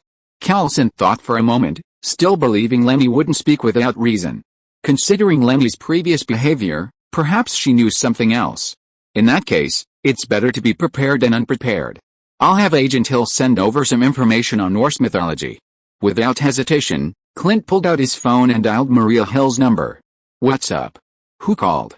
Tony asked casually, pretending not to care, when Leni returned. Carlson, he's been reassigned. We'll have to handle things ourselves from now on. Leni didn't tell Tony about Natasha's situation. After all, it concerns someone else's mission, and she couldn't make decisions for them. What about all those tourists tomorrow? Who'll manage and disperse them? Rhodes already knew part of the plan from Tony. The most crucial element was the tourists. Leni had promised to hand it over to Carlson and the rest of S.H.I.E.L.D. team. But now that Carlson had been reassigned, who would handle the tourist safety? He immediately stood up to protest. Don't get agitated. S.H.I.E.L.D. will still be involved in this operation, but I'll be in charge of on-site command and coordination. The plan can still proceed. Leni quickly calmed him down and continued, the key to this plan is that we need bait to attract Ivan Vanko's attention beforehand. I call it luring the snake out of its hole. Upon hearing this, Rhodes's gaze immediately turned to Tony. Clearly, the man Ivan Vanko hated so much was the perfect candidate to be the bait. Jarvis, write down their current faces in your memo. I'll collect interest sooner or later. Yes, Mr. Stark, I've already added their names to your death list. Hearing this, Roddy's expression changed drastically, and he solemnly retorted, I think the bait issue still needs further discussion. After the joke, Leni steered the conversation back on track. Our first phase of the fire drill plan can still proceed. All the subway stations and underground passages in the park can serve as shelters for visitors. Leni pointed out several key locations on the Stark Expo holographic projection provided by Jarvis. First and foremost was the main exhibition hall that Justin Hammer would be using tomorrow night. That was also the part of the plan to lure the snake out of its hole, Tony's performance venue. S.H.I.E.L.D will remove all visitors from the vicinity of the exhibition hall. Then, Tony, the next task is yours. Tony shrugged. That's not a problem, but I need you to ensure Pepper's safety. Don't worry about that. I'll arrange for Happy to drive her away immediately. Then what should I do? Roddy looked at the two of them. Was there anything he could do in this plan? Once Tony has attracted all the enemy's attention and taken them all away, that will be the perfect time for Roddy to make his grand entrance. Finally, Leni had Jarvis highlight and enlarge the ecological botanical area in the holographic park, pointing at it and saying, as for this place, it will become Ivan Vanko's burial ground. Chapter 70, Let's give Roddy a boost. As Tony fitted the new arc reactor into his chest, a strange taste immediately assaulted his throat. Cough, it tastes like coconut juice mixed with rust. This is probably the result of the palladium in your body being neutralized. Take a moment to adjust, or if you really can't stand it, just drink it. Standing beside him, Leni glanced at the reactor's operating status displayed by Jarvis and handed Tony a bottle of golden goat milk. Tony didn't hesitate, taking it and downing it in one gulp. Instantly, the strange feeling vanished. It's fine, the new reactor is working perfectly, your problem is solved. Watching the two's actions, Roddy, on the other side, couldn't help but ask curiously again, every time I see you use your ability, I find it amazing. Where did you get this ability? Leni didn't hide anything, frankly stating, the Tesseract.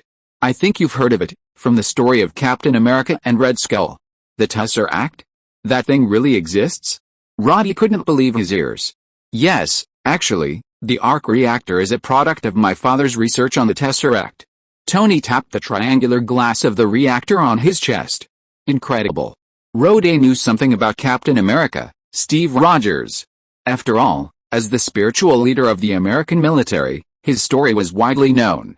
But he had always thought that the Tesseract part of the story was just a later fabrication. After all, it sounded very unreasonable to be able to create such extraordinary special weapons during World War II. You'll get used to it. With that ability, she'd be a great porter or delivery man. Tony patted Rhodey on the shoulder to comfort him. Leni could only roll her eyes and ignore Tony. I'm airborne, feeling great. Rhodey, trying on the Iron Man suit for the first time, adapted to the system in about 10 minutes. As expected of a proper Air Force colonel, his learning ability was strong. He mastered levitation balance much faster than Tony. After figuring out how it flew, Roddy completed a low-altitude flight on his first try. Through the glass curtain wall of the villa, Tony and Leni watched the war machine hovering above the sea. HMPH, you're going to owe Roddy another bottle of good wine. Leni nudged Tony's slightly embarrassed face. Tisk, just a bottle of wine. Tony scoffed. He had originally planned to see Roddy make a fool of himself, but he hadn't expected the guy to pick it up so quickly. Looks pretty good, Roddy. In that case, how about something more exciting? What exciting? Roddy was a little confused by Tony's meaning. Leni, go and increase the intensity. Leni could easily guess what Tony was thinking. She also put on a mischievous smile and walked towards the rooftop terrace. Tony, increase what intensity? What are you planning? Roddy, who had just mastered how to skillfully control the Iron Man suit, had a bad feeling. Tony was definitely up to no good. Test the combat data of this armor. Wait. Tony, you don't have permission to test weapons without authorization. Tony ignored that and directly gave the order to Leni, who was wearing a Bluetooth headset upstairs. Give our Air Force Colonel some excitement. As you wish. Colonel Rhodes, you better watch out. Leni silently activated her newly acquired female gunner's exclusive fire control radar system, APG-63. The sea, which had been darkening after sunset, gradually became clear in her mind. Combat protocol activated, Weapon restrictions lifted. Hearing Leni's voice in his ear, Roddy finally lost his composure and quickly focused all his attention on the direction of the villa. At the same time, Jarvis marked Leni's location on his helmet visor. Warning. The machine has been locked by the enemy.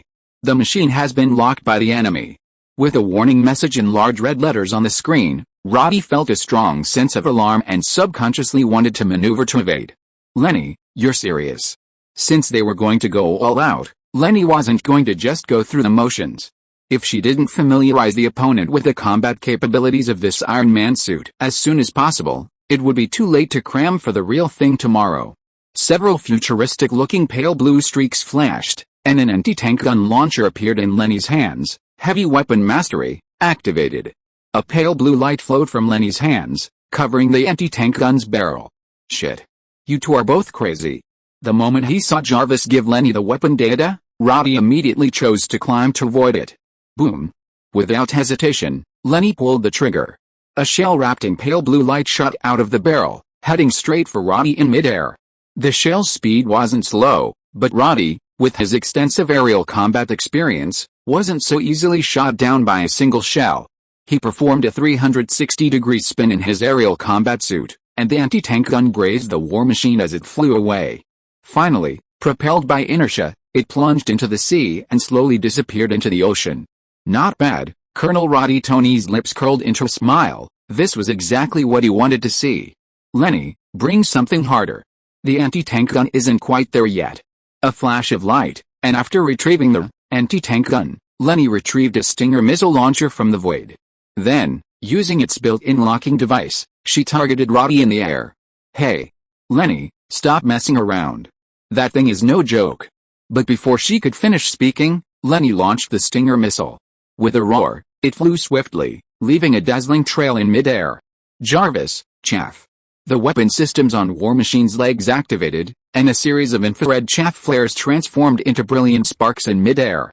They easily intercepted the missile attack coming from behind. You two damn bastards, I'm not playing with you anymore. See you tomorrow. Knowing that staying here would only make him a sitting duck for the two below, Roddy simply piloted his Iron Man suit away from the area, heading straight for his Edwards Air Force Base. Sigh, that's it. I was thinking of trying out a new weapon. Watching the light fade as Roddy disappeared into the distance, the APG-63 radar system also lost track of him. Leni shook her head regretfully. A new weapon? What kind of weird stuff have you come up with this time? Ever since Tony modified Leni's flamethrower a while ago, he'd lost interest in so-called celestial technology. It's a secret. Tisk, still keeping me in suspense? Whatever, I'm going to rest. Dumbbell, go clean this place up.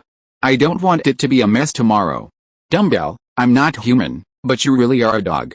The next day, after confirming everything was ready, Leni boarded a plane to New York. She wanted to eliminate any potential problems before the plan began. As soon as she got off the plane, Leni found Happy waiting for her at the airport exit. Happy? What are you doing here? Natalie is with Pepper, so everything's fine for now. She sent me to pick you up.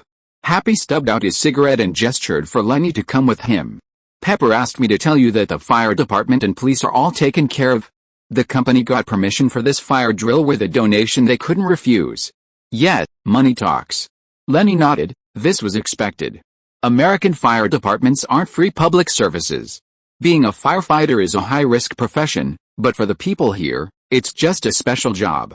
Like ambulances, you have to pay to get things done. Can't afford it? Well, sorry, we guys aren't working for free. Without money, you can only watch your house burn down. And about Hammer Industries, Justin Hammer, to keep it secret, plans to send a new weapon system over before the exhibition starts, saying it's to avoid media leaks. Leni didn't seem too concerned. Tony had already guessed this. Knowing that guy's personality, how could he let the gossip media ruin such a good opportunity to show off? I'll have someone keep an eye on Hammer Industries. Please make sure Pepper is safe. I'm worried she might stay in the park. Don't worry, as soon as Pepper comes out of the exhibition hall, I'll take her to a safe place. Leni nodded, then took out a Rainey's aid from thin air and handed it over. Tonight, she wouldn't allow any problems to arise among her own people. Chapter 71 S.H.I.E.L.D. Arrests Without a Charge. Malibu Beach, Stark Mansion, sir, this is an encrypted call. Tony, who is making final adjustments to the Mark 6 armor, suddenly received a call notification from Jarvis. Hearing it was encrypted, he immediately thought of S.H.I.E.L.D. The person calling him at this time was probably either Callison or Nick Fury. Jarvis, answer. However, it was Ivan Vanko's voice with a heavy Russian accent that came through the phone. Tony, how is the palladium poisoning feeling? Ivan Vanko? You're still alive. It's hatred that kept me alive, so I can kill you with my own hands.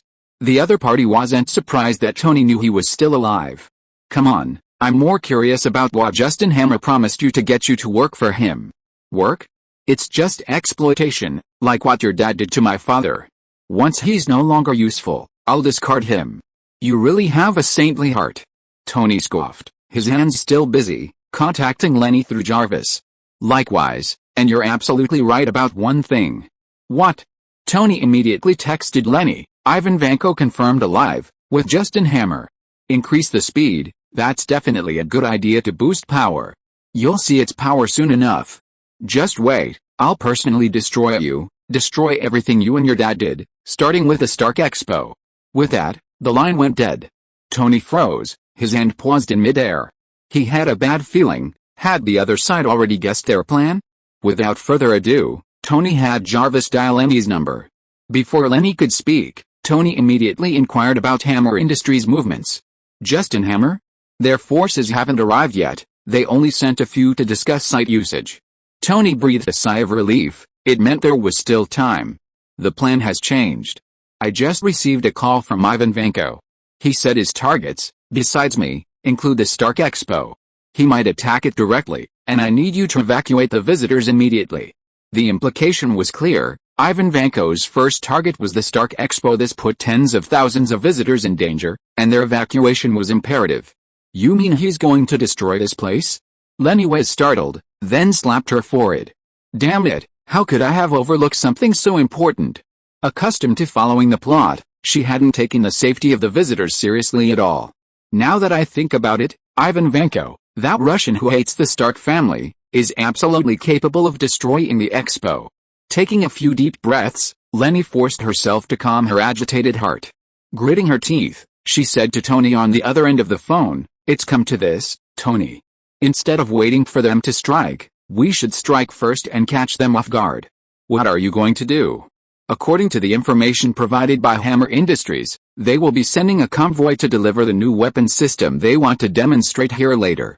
In that case, let's just hijack the convoy on the way and grab that idiot Justin Hammer while we're at it.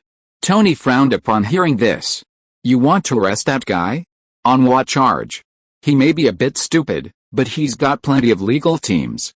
S.H.I.E.L.D. doesn't need charges to arrest people. Leni's resolute tone made Tony frown even more. S.H.I.E.L.D. has that much power? That's not important. Even if that guy is arrested, it's fine. Hammer's act of switching Ivan Vanko has already broken the law, arresting him is perfectly justified. As for what happens after he's caught, Tony understood Leni's meaning. She planned to act first and report later. Once Hammer himself was caught, with S.H.I.E.L.D.'s capabilities, that guy wouldn't be able to deny his guilt. I understand. The new armor here is finished. Should I go over now? Leni glanced at the time, it was only 1 p.m. As soon as possible. Plans can change. Also, inform Colonel Rhodes to be prepared to load the enemy out when he arrives. After hanging up, Leni immediately found Pepper. She patiently told her about their decision on the phone, urging her to prepare for the evacuation of tourists as soon as possible. Then, glancing at Natasha beside Pepper, Leni didn't say much. She gestured for Natasha to protect Pepper and then walked outside. Just as she was about to contact a nearby S.H.I.E.L.D. agent, a bald man in a suit walked towards her. H.I.E.L.D. Leni exclaimed in surprise. Callison asked me to come and help you, worried you wouldn't be able to handle it alone. Leni was touched. She hadn't expected Callison to find someone to take over for her even when he wasn't here. Looking at the high-ranking agent in front of her, who was about her height, Leni couldn't help but breathe a sigh of relief. Although this guy was a Hydra agent, his work ability was absolutely no less than Callison's. His reliability was definitely an 8 out of 10. You've come at the right time. I need your help right now. Things are a bit complicated. Let's talk on the way. After briefly explaining the current situation, Leni said to Hydra, I need you to immediately arrange for someone to come with me to capture Justin Hammer. Then, don't give him a chance to react. Capture him first. Okay, I understand, but... Knowing what Hydra was worried about, Leni didn't hesitate and said directly, I'll take responsibility. I'm in charge of this mission, and I'll bear all the consequences. At this point, there was no point in worrying about anything else. S.H.I.E.L.D nodded without saying anything more, picked up his phone, and began contacting the S.H.I.E.L.D agents waiting nearby. Shortly after, two Chevrolet SUVs bearing the S.H.I.E.L.D logo appeared on the road, speeding towards Hammer Industries. Are all the Iron Soldiers loaded? Justin Hammer, who loved sweets, asked his supervisor, a lollipop dangling from his mouth, confirming the status of the transport convoy. Yes, ready to depart at any time. Then what are we waiting for? I can't wait to see Tony's embarrassed expression. Just wait, Tony Stark, tonight I'll show everyone who the main character is. With that order, the Hammer Industries convoy set off.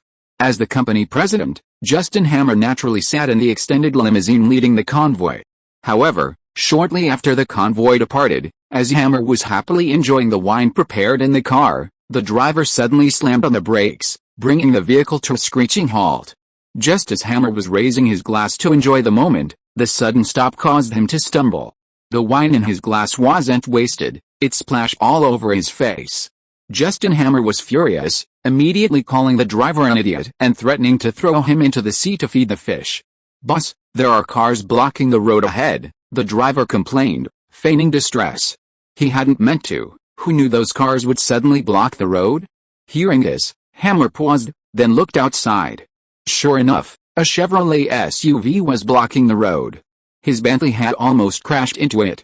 Knowing the other party meant trouble, and recognizing the logo on the door, Hammer thought it looked familiar. Damn it, back up. Hammer had no intention of arguing. Who cares what department they're from? After today, even the Secretary of Defense would have to give him some respect. A small act of impatience could ruin a big plan. For the sake of making a big splash, Justin Hammer would endure it. Have someone write down the license plate number later and find out which department is blind. Unless it's the IRS, they'll all have to come and apologize tomorrow. A few minutes earlier, it should be them.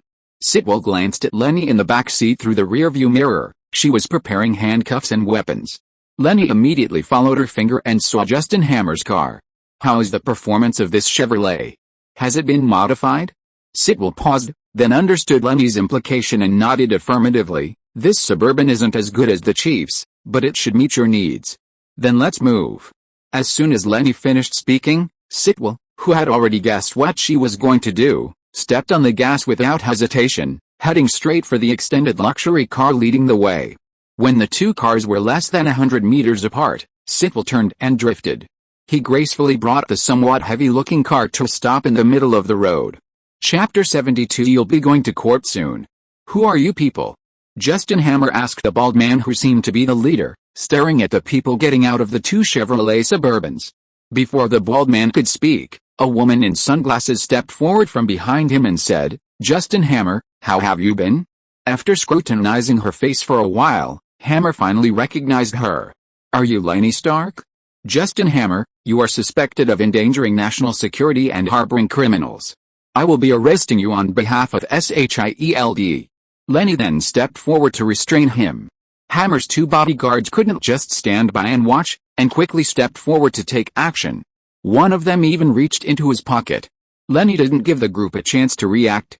She drew her P-30L from her back and fired a shot into the air, shouting, S.H.I.E.L.D is on a mission. All irrelevant personnel, get out of the way. Anyone who disobeys will be killed. Regardless of whether S.H.I.E.L.D actually had the right to act first and report later, Leni's brash and impulsive manner of drawing her gun made even S.H.I.E.L.D somewhat intimidated, let alone the people on the other side. Taking advantage of Justin Hammer's momentary daze from the sudden gunshot, Leni grabbed him by the collar and pulled him in front of her. Where is Ivan Vanko? You have no right to arrest me. I'm a partner arms dealer of the Department of Defense. Leni Stark, you have no right to arrest me. Seeing that he was still stubborn and defiant, Leni didn't bother to argue with him anymore and simply pressed the muzzle of the gun against his forehead. I'll ask you one more time, where's Ivan Vanko? I don't know any Ivan Vanko.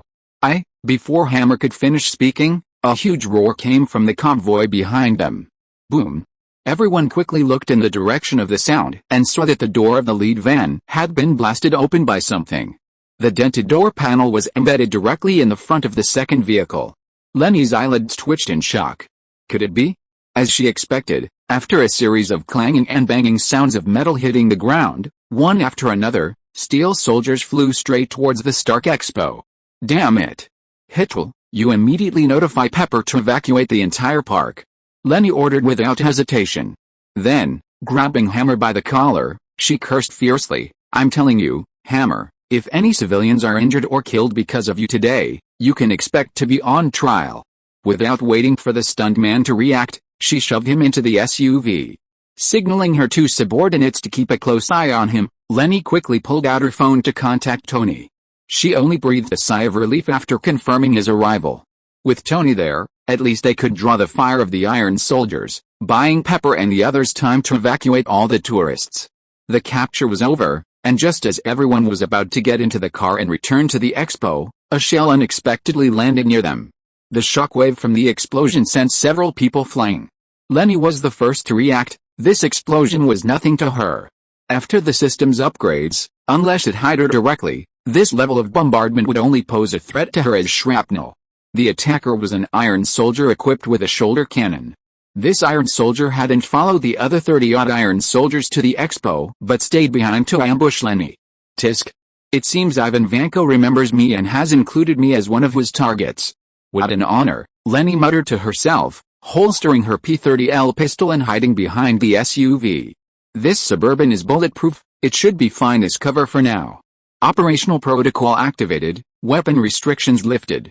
A pale blue light flashed, and a loaded anti-tank gun appeared in Leni's hands. APG-63 radar activated, enemy position locked. She twisted and leaned out of cover, wielding the gun with both hands, and pulled the trigger. The entire sequence was fluid, and an anti-tank shell crackling with pale blue electricity shot straight at the enemy. The sudden attack clearly exceeded the drone system's processing capabilities. The shell easily struck the steel soldier's body. With an explosion, the steel soldier collapsed to the ground, incapacitated. Carefully approaching, Leni stared at the arc reactor on its chest for a long time, confirming there were no red lights flashing, before finally relaxing slightly. A knockoff is a knockoff, garbage. Crouching down, Leni placed her hand on the steel soldier's chest, intending to take it away. After a ripple-like movement, the metal contraption was stored in the void warehouse. Back in the SUV, Leni retrieved a Rainey's Aid crystal from the void warehouse and used it on S.H.I.E.L.D. After a while, he slowly regained consciousness. Leni, what happened? What was that? It was Ivan Vanko's steel soldier. I've taken care of him. How are you feeling? If you're alright, get up quickly, we have important things to do. Leni turned and helped another agent to his feet. This guy was in a worse state, his back was blown apart by the explosion, his back a bloody mess. Of the group, everyone except Justin Hammer, who was stunned in the SUV, was unharmed. They were all knocked off their feet by the sudden attack. Several S.H.I.E.L.D. agents, wearing body armor, weren't seriously injured. Just this one unlucky guy had his ceramic plate pierced by shrapnel, most of the others were simply knocked unconscious by the shockwave. With Renee's alchemical potion, their injuries weren't a problem. The two Hammer Industries bodyguards weren't so lucky, they were killed instantly in the explosion. Only the driver in the car seemed alright, sitting in the driver's seat looking bewildered, unsure whether he should get out. Leave two of you to handle this. The rest of you come back to the expo with me, there's a tough battle to fight there. Sir, Miss Renee is calling. Maneuvering his armor to dodge attacks from several Iron Soldiers, Tony made a sudden stop in midair, twisting and flying in another direction. The Iron Soldiers relentlessly pursuing Tony clearly weren't as agile. After several sharp turns, Tony had pulled ahead of them. Connected. Tony, how's the situation on your end? Not good, not bad. What do you need to say? Tony deliberately led his pursuers towards the iron artillery that had landed on the ground. Then, Tony performed another sudden stop and change of direction, causing the slow-reacting drones behind him to be hit by their own side's attacks. Just one thing, Hammer's been caught. Then hurry back. There are still thousands of tourists who haven't been evacuated. Pepper needs manpower. Noticing a steel artilleryman on the ground aiming its cannon at the tourists, Tony quickly landed. Then, a palm-sized cannon shot was fired almost to the face. A blinding flash of light, and the steel soldier's head was blasted off. Currently, the tourists in the center of the park have been evacuated to the outer perimeter, which gives Tony a chance to act freely. After confirming the general direction, Tony headed straight for the final battle zone originally planned, the botanical garden. On the other side, Natasha, who had evacuated the expo park with Pepper in Happy's car, took advantage of the gap between the two, communicating with the security personnel. She secretly ran against a flow of people towards the parking lot. Taking out the car keys that Leni had left for her earlier from her chest, Natasha found the 370Z parked in the corner. She got into the car and took the paper bag that had been placed on the passenger seat. Without hesitation, Natasha shed her dress and quickly changed into her S.H.I.E.L.D. combat suit. Everything was ready. She started the car and sped off towards Hammer Industries. Leni, I'm on my way to Hammer Industries. Happy and Pepper have evacuated the expo park. Okay, then I'll leave Hammer Industries to you. Be careful, Ivan Vanko might have a backup plan. I know, why have you become so indecisive lately? There was a moment of silence before a voice finally spoke. I don't want to see anyone lose their life because of me. Natasha's lips curled into a smile. She was happy to hear him say that. What nonsense. I'm not done living yet, don't try to plant any flags for me. Anyway, be careful, that guy isn't easy to deal with. Leni was still somewhat worried. Don't worry, there's something you specially prepared for me in the trunk, isn't there? That thing isn't safe. I haven't tested its power yet. Who knows if it can penetrate an enemy's defenses. Then consider it a test. I also want to see just how amazing your stuff really is. Chapter 73. Leni. Come quickly and help. H.I.E.L.D, you arrange for the police to control this situation. I'm going in to help Tony. As soon as she got out of the car, Leni flashed her FBI badge to the police officer who had set up the cordon. Then, without hesitation, she crossed the cordon and ran quickly into the industrial park. The officer hesitated, looking at H.I.E.L.D who had gotten out with her. After a brief exchange, the officer looked respectfully in the direction Leni had disappeared. The FBI agent was so cool. Leni pulled a motorcycle out of thin air and started it skillfully. In the complex terrain of the expo, this thing was much faster than walking. Jarvis, how's Tony doing? Mr. Stark is dealing with the remaining Iron Soldiers with Colonel Rhodes. Current enemy count: 21. Hearing this, Leni shifted the motorcycle up again, increasing her speed. She didn't rush to the botanical garden immediately, because she had more important things to do. How many Iron Soldiers are there in the park now? 10. Located at? Take me there. These things must not fall into the wrong hands. Okay, please turn right at the next fork in the road. Jarvis answered without hesitation. Since their cooperation in Los Angeles, he had been very quick to handle similar requests from Leni. Without daring to delay, Leni maneuvered her motorcycle and stopped with a stylish drift next to a shattered Iron Soldier. She dismounted and placed her hand directly on the chest of what appeared to be an Air Force-type Iron Soldier. Secondary arc reactor detected, recovery recommended. Sure enough, the system again notified her that the arc reactor of this armor could be recovered. In fact, the system had already notified her once when dealing with a ground-type Iron Soldier. Although she didn't understand what the system wanted these things for, since the system wanted them, recovery was just a matter of reaching out. But Leni was cautious and didn't submit them directly to the system, instead temporarily placing them in her spatial storage. Just like the Terrigen crystal before. She had a premonition that the system wouldn't act without reason. Collecting these things definitely had a purpose. Suddenly, Leni's radar system issued a warning, something huge was approaching. Her expression changed, and Leni quickly stowed her motorcycle and jumped into a nearby hot dog stand. Almost simultaneously, something large landed near the wreckage of the Iron Soldier that Leni had just collected. Based on the information from the APG-63, Leni was certain that this thing was the iron suit that Ivan Vanko had made for her. Whiplash. Ivan Vanko activated the thermal imaging on his helmet display and surveyed his surroundings.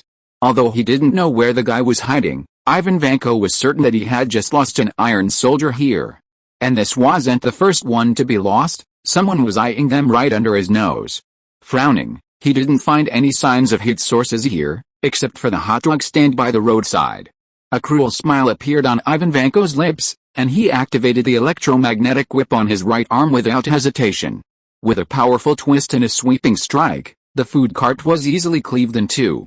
Ivan Vanko's expression froze for a moment, then he approached with some uncertainty to examine it more closely. The hot dog cart, now split in two and lying on the roadside, was devoid of any sign of life, except for the hot oil spilled everywhere. He straightened up and looked around again, still unwilling to give up. Damn bugs. Seeing the displayed information, Ivan Vanko decided not to linger any longer. He still had two guys at the botanical garden that needed his attention. Beep beep beep. Hearing the system alarm, Vanko's expression changed. The system showed that his remaining dozen or so iron soldiers had all logged off at the same time. He had no time to look for bugs. Vanko immediately piloted his Iron Man suit back into the air and headed straight for the botanical garden. However, just seconds after he left, Leni's figure appeared from the fallen hot dog cart. Damn it, thank goodness I reacted quickly, or I'd be torn to pieces. Slightly annoyed, Leni climbed out of the half-eaten hot dog cart and looked back at the two halves of the cart.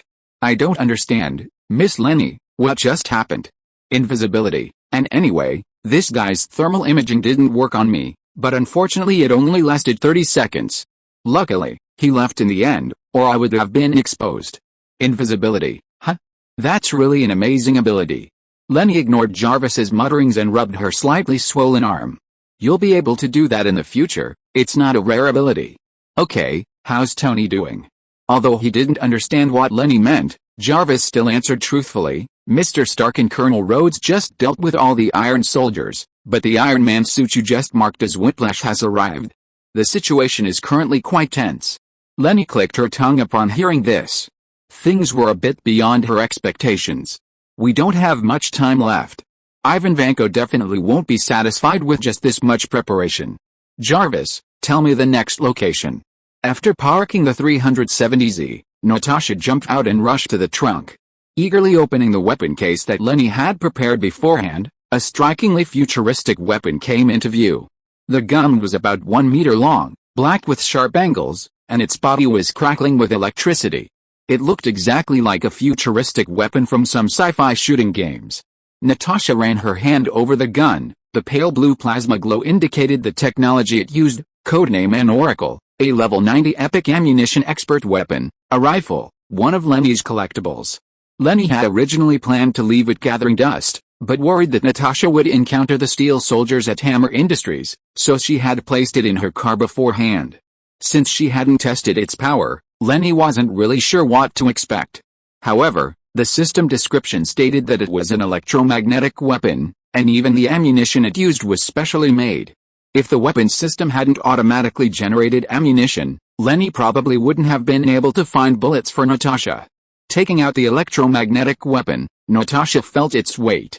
Using such a heavy weapon for indoor CQB is typical of Leni.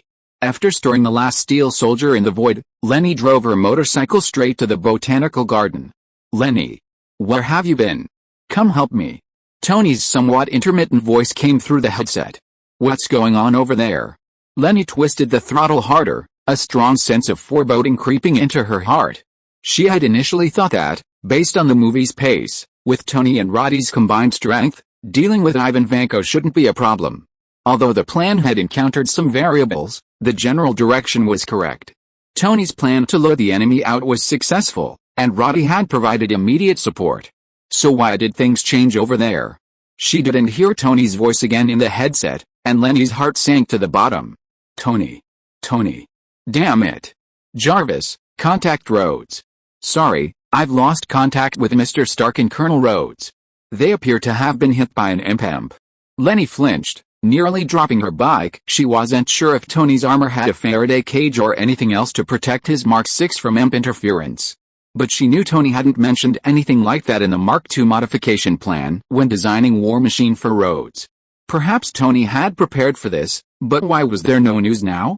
Leni could only prepare for the worst, glancing at the heavenly potion in her inventory.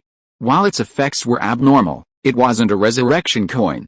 Perhaps it was intentional on the system's part. Leni searched her entire inventory but couldn't find her Divine Blessing Potion. Even something as overpowered as Divine Protection was allowed to exist, yet resurrection was restricted. Typical Marvel, right? Leni wished she could just fly there. This damn Stark Expo site, how could it be so huge? Damn it, Tony, you two hold on for me. Even if you're on your last breath, I'll bring you back. Chapter 74. Why didn't you use this sooner? Having briefly shaken off his aerial pursuers, Tony took the opportunity to land at the planned battleground. Rhoda, who had been waiting there, temporarily put away his ready-to-launch grenade launcher upon seeing Tony. Why did it take so long? Traffic jam, Tony casually replied, then scanned the surrounding botanical garden through his tactical goggles. How's your preparation going? Rhoda's erratic behavior made his eyelids twitch. If he didn't know Tony's character, he'd probably punch him. Pretty much. Is this thing reliable? Honestly, Rhoda was unsure. Those four things that looked like giant speakers didn't seem to have a very good track record. A bit lacking against the Hulk, but more than enough against Ivan Vanko. Tony was confident in his invention. This sonic cannon was originally intended for use against the Hulk. Although it had been torn apart by the Hulk at Caldwell University, that didn't mean the sonic cannon was useless. Moreover, Tony had specifically shrunk its size this time to better conceal it in the botanical garden. With everything in place, Leni's trap was now only missing Ivan Vanko as the protagonist. Watching the Iron Soldier continuously go offline on the monitor, Ivan Vanko cursed under his breath, sick of it. That damn Tony Stark, I'll make you pay for this today. Beep beep. Suddenly, the system notification indicated that another Iron Soldier had lost contact. Ivan Vanko glanced at the coordinates. If he remembered correctly, that Iron Soldier was the one Stark had destroyed initially. Who was after his Iron Soldier? Actually, the same situation had occurred not long ago. That Iron Soldier he had specifically left to intercept those agents had also inexplicably lost contact after being destroyed by something unknown. It was as if it had never happened. Ivan Vanko tried several different frequencies but couldn't receive any messages from that Iron Soldier. And now, this situation had occurred again. Either someone had stored the remains of the Iron Soldiers in a sealed space, cutting off the signal, or someone had seen through his pre-planned backup plan. Either way, he couldn't afford to sit idly by any longer. Since the other side had already prepared to lure him into a trap, it would be somewhat disrespectful to Stark if he didn't show up. He glanced at the information about Colonel Rhodes and some weapon data for War Machine. A cruel smile returned to Ivan Vanko's blood-stained face. You want me to be the prey? Let's see who the hunter is. In the dimly lit laboratory, two corpses hanging high made Ivan Vanko's slightly crazed figure even more chilling. Rhoda. Crouch. Facing the encirclement of numerous Iron Soldiers, Tony unhesitatingly concentrated the energy of the arc reactor into the devices on the backs of his hands. The instant the energy bars reached their peak, high-temperature plasma beams were released, instantly transforming into death rays that sliced through everything around them. Buzzing sound. This move was inspired by the particle beam of the new element Tony created yesterday. He had anticipated its immense power, but he hadn't expected it to be so monstrous in actual combat, cutting through the steel soldiers like a knife through tofu. If Roddy hadn't reacted quickly and crouched down in time, it wouldn't just be the steel soldiers lying on the ground in pieces. Why didn't you use this sooner? Roddy stood up somewhat disheveled, looking around with a chill in his heart. Tony calmly tossed the crystal fragments from the back of his hands, saying in a flat tone, disposable. Roddy raised an eyebrow and nodded in acceptance. That made sense. Such a destructive weapon would be unstoppable without some kind of restriction. Don't worry, Leni has a spare. Once she gets here, we'll give Vanko a real shock. Just then, Jarvis alerted them to a threatening target approaching at high speed, and it was a large one. The two immediately went on high alert. The only one appearing at this moment could be Ivan Vanko. Using her pre-prepared Hammer Industries access card, Natasha swiped through the gate and slowly walked into the factory, a stun gun in hand. The security guard at the gate, seeing a stranger, was about to question him. But Black Widow gave him no chance, plunging the stun gun into his neck. Cleanly and efficiently, she subdued him, then walked away without looking back. He was left lying on his back, foaming at the mouth, convulsing from the shock. Who's there? A patrolling security guard happened to be passing by and, seeing this, quickly brandished his baton, ready to attack. However, against these ordinary veterans, Natasha didn't even bother with a gun. She casually tossed a coin-sized stun grenade. Bang! Before the man could even get close, he was stunned into a daze. She strolled to his side, simultaneously placing the stun gun against his waist, and he met the same fate as the previous man. Not wanting to waste time on ordinary security personnel, Natasha single-handedly stormed into Hammer Industries' main control center, armed only with a stun gun. As Natasha reached a corner, before even half her body was visible, a barrage of bullets rained down on the wall beside her. Reflexively, Natasha instinctively dodged back into the corner, but a series of bullets still pierced her arm. Fortunately, the bullets didn't lodge in her arm. With Renee's alchemical crystal, the injury was minor. Iron soldiers? Natasha was somewhat doubtful. Although she had expected the other side to be prepared, she hadn't anticipated that Justin Hammer hadn't loaded all the iron soldiers onto trucks to take to the expo. Or perhaps, this is Vank's doing. She took out the Renee's aid that Renee had given her earlier from her chest and crushed it without hesitation. Listening to the heavy footsteps echoing from the other side of the corridor, Natasha gritted her teeth. She had no choice but to gamble. Natasha removed the electromagnetic weapon from her back and held it in her hand. She glanced back down the corridor. This position was too passive. She had to wait for the other party to approach. She tiptoed back to the door she had come from, crouched down, and checked the weapon, codenamed Engad's domain, once more. Making sure the safety was off and the magazine was loaded, she waited for the other party to turn the corner. Thump. Thump. Heavy footsteps drew closer, and Natasha held her breath. Not even she, nor even Leni, had tested its power. They only knew that theoretically it had tens of millions of joules of power, and its penetrating power was a mystery. Natasha suspected that this might be the first shot fired. Thump. With another muffled thud of approaching footsteps, Natasha lightly placed her index finger on the trigger.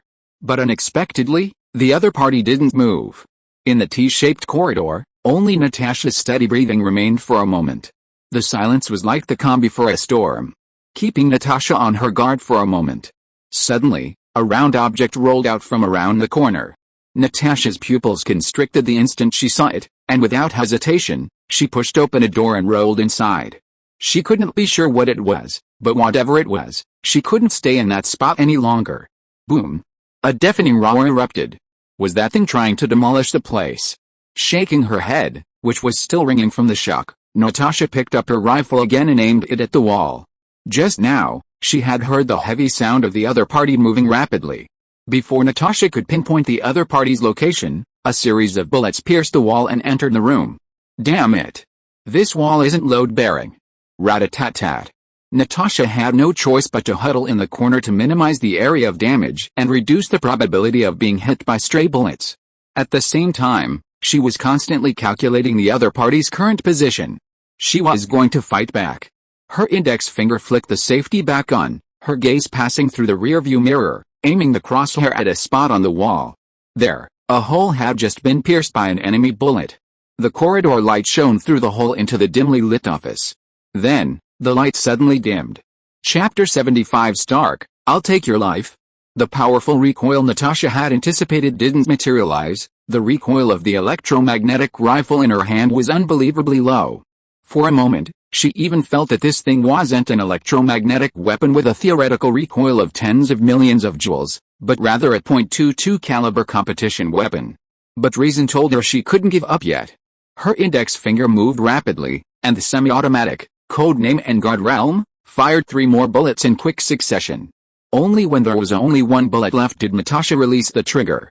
After waiting a while to make sure there was no more movement in the corridor, Natasha carefully moved her body and slowly walked to the door. She quickly glanced at the scene in the corridor, then immediately retreated back into the room. Only then did Natasha breathe a sigh of relief, release the safety of the electromagnetic rifle, draw her pistol, and return to the corridor. He pressed the communicator beside his ear and spoke softly, "The stuff you gave me is alright, just a bit heavy. Get me a lighter one next time." "Huh? You use that thing? Are you alright?" "No big deal, took care of an iron soldier." "What? An iron soldier?" "Stark, long time no see." Ivan Vanko opened his helmet, seemingly unconcerned about the weapon in the other's hand. "I have no connection with you." Tony, standing shoulder to shoulder with Roddy, secretly ordered Jarvis to prepare. The hunt had begun. "Hello, Colonel Rhodes, I should thank you, actually." This left Roddy somewhat bewildered, but he wasn't the type to engage in empty talk on the battlefield. He directly operated the system to aim the 40mm grenade launcher on his shoulder at Vanko. Save your words for hell. Bang! Bang! However, before the grenades could even hit the enemy's armor, Ivan Vanko put his helmet away again. Tony lashed out with his electromagnetic whip, striking Rhodes' chest armor. Fortunately, Tony had reinforced Rhodes' armor, so the attack only damaged the outer layer, not the interior. Seeing this, Tony immediately provided support, unleashing a barrage of small missiles from his shoulder and palm cannons, but these also failed to inflict significant damage on Vanko. Jarvis. Realizing that hiding would only harm them, Tony shouted. At the same time, Rhodes, realizing Tony's intentions, activated his thrusters. Whoosh! Almost the instant Tony and Rhodes were lifted off the ground, 4 powerful sonic waves activated, instantly enveloping Ivan Vanko, who was at the center of the trap. However, the expected scene did not appear. Vanko remained standing unharmed. Before the two could react, the winch on Vanko's right shoulder of his Iron Man suit released, and the whip in his hand lengthened slightly. Get down here. Natasha burst through the door of a control room, dual pistols in hand. But she was too late. The room was deserted, save for rows of still functioning computers and equipment. The room reeked of blood. Bloodstains on the floor and 2 corpses hanging from the ceiling indicated a significant disturbance had taken place. Confirming the room was empty, Natasha focused her attention on the computers in front of her. One monitor displayed clearly data on Colonel Rhodes' war machine armor, including its weapons and armor specifications. Natasha's pupils constricted, a bad feeling crept over her. Where did this data come from? Before she could even question it, a video playing on a loop on another monitor chilled her to the bone. It was the footage of the Culver University Hulk attack, previously classified as top secret by the military. Watching the video of Stark Industries' sonic weapon being easily destroyed by Hulk, Natasha could no longer remain calm and hurriedly tried to contact Leni. Leni.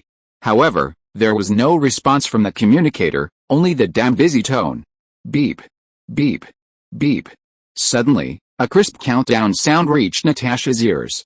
Following the sound, Natasha crouched down and saw a palm-sized piece of white clay stuck to the bottom of the table, the crimson countdown like the whisper of death. It was C4. Using the armor's thrusters, Ivan Vanko leaped to the side of the fallen Roddy and stomped down hard with his right foot. This attack was like a mountain crashing down. The several-ton weight of the machine slammed heavily onto Roddy's war machine, and the chest armor immediately emitted an alarm sounding as if it couldn't withstand the pressure. Colonel Rhodes, thank you for your hard work in delivering this invaluable data on the armor. Roddy couldn't see the mocking expression beneath the armor, but he understood the meaning behind the words. Something was wrong with the military. Someone had leaked his test data from Edwards Air Force Base last night. Ivan Vanko didn't give Roddy a chance to think further. As he stomped his leg again, the stabilizing anchors around the foot thrusters deployed, burying the war machine completely in the ground. Jarvis. Shut down the sonic cannon. The situation was critical. With the war machine's foot thrusters disabled and now pinned under Vanko's foot, Tony had to temporarily disable the sonic weapon. Although he didn't know why Ivan Vanko wasn't affected by the sonic weapon, now wasn't the time to think about that. Otherwise, Roddy probably wouldn't last more than a few minutes. Damn it, contact Leni. Dodging Vanko's whip attack, Tony retaliated with a missile. In aerial agility, Tony's Mark 6 was clearly superior to the 2 Iron Man suits on the ground. Therefore, being much lighter than War Machine, he easily dodged the opponent's attack. Connected, sir. Leni. Where did you go? Come help me. The voice on the other end was somewhat noisy, sounding like someone riding a motorcycle. What's the situation on your end? Plan failed. Vanko. Before Tony could finish speaking, the communication was suddenly cut off. From within Whiplash's armor, which was still firmly planted on War Machine, came Ivan Vanko's unrestrained laughter again. Ha ha ha, you wanted to use this as my hunting ground? But you didn't expect, Stark, this will also be your burial ground. The special electromagnetic device on Whiplash's back activated, and a strong electromagnetic pulse spread out instantly, enveloping the entire botanical garden in the blink of an eye. Sizzle under the impact of the powerful pulse field, Tony, caught off guard in midair, was directly shut down and fell straight to the ground. Jarvis.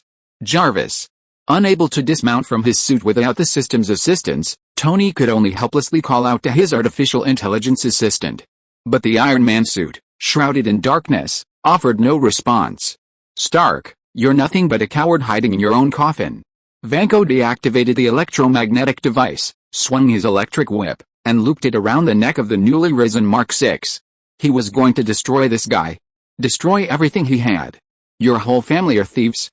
You stole my father's honor, you stole everything from him. Now you'll pay. He swung the electric whip in his other hand, increasing the whip's output power. This strike was meant to slice his opponent in two. Stark, I'll take your life. Boom. Boom. A series of explosions instantly engulfed the entire Hammer Industries area, billowing smoke rising. One might mistake it for an attack on New York. Dragging her battered body, Natasha limped away from the epicenter of the explosion. She returned to Leni's 370Z in a disheveled state, opened the car door, and threw the electromagnetic weapon she had been carrying inside. She then opened the glove compartment in the passenger seat, took out a spare communication headset, and put it on. Natasha tried to call Leni again. When the familiar voice answered, Black Widow said weakly, "Don't talk, just listen to me. Vank planted C4 at Hammer Industries, and now the entire factory is blown up. Besides, your plan has been exposed. The military leaked the data on Roddy's War Machine armor, and Vank even figured out a way to counter the sonic cannon. Stark and the others are in danger." Before she could finish speaking, Natasha fainted, leaving only Leni's anxious cries on the other end of the line. Natasha. How are you? Natasha. End of this chapter. Thank you so much for reading until the end. Don't forget to give it a like. Looking for more exclusive content and immediate access? Subscribe to our Patreon. Remember, every like, subscription or donation encourages us to continue. Thank you all. See you in the next video.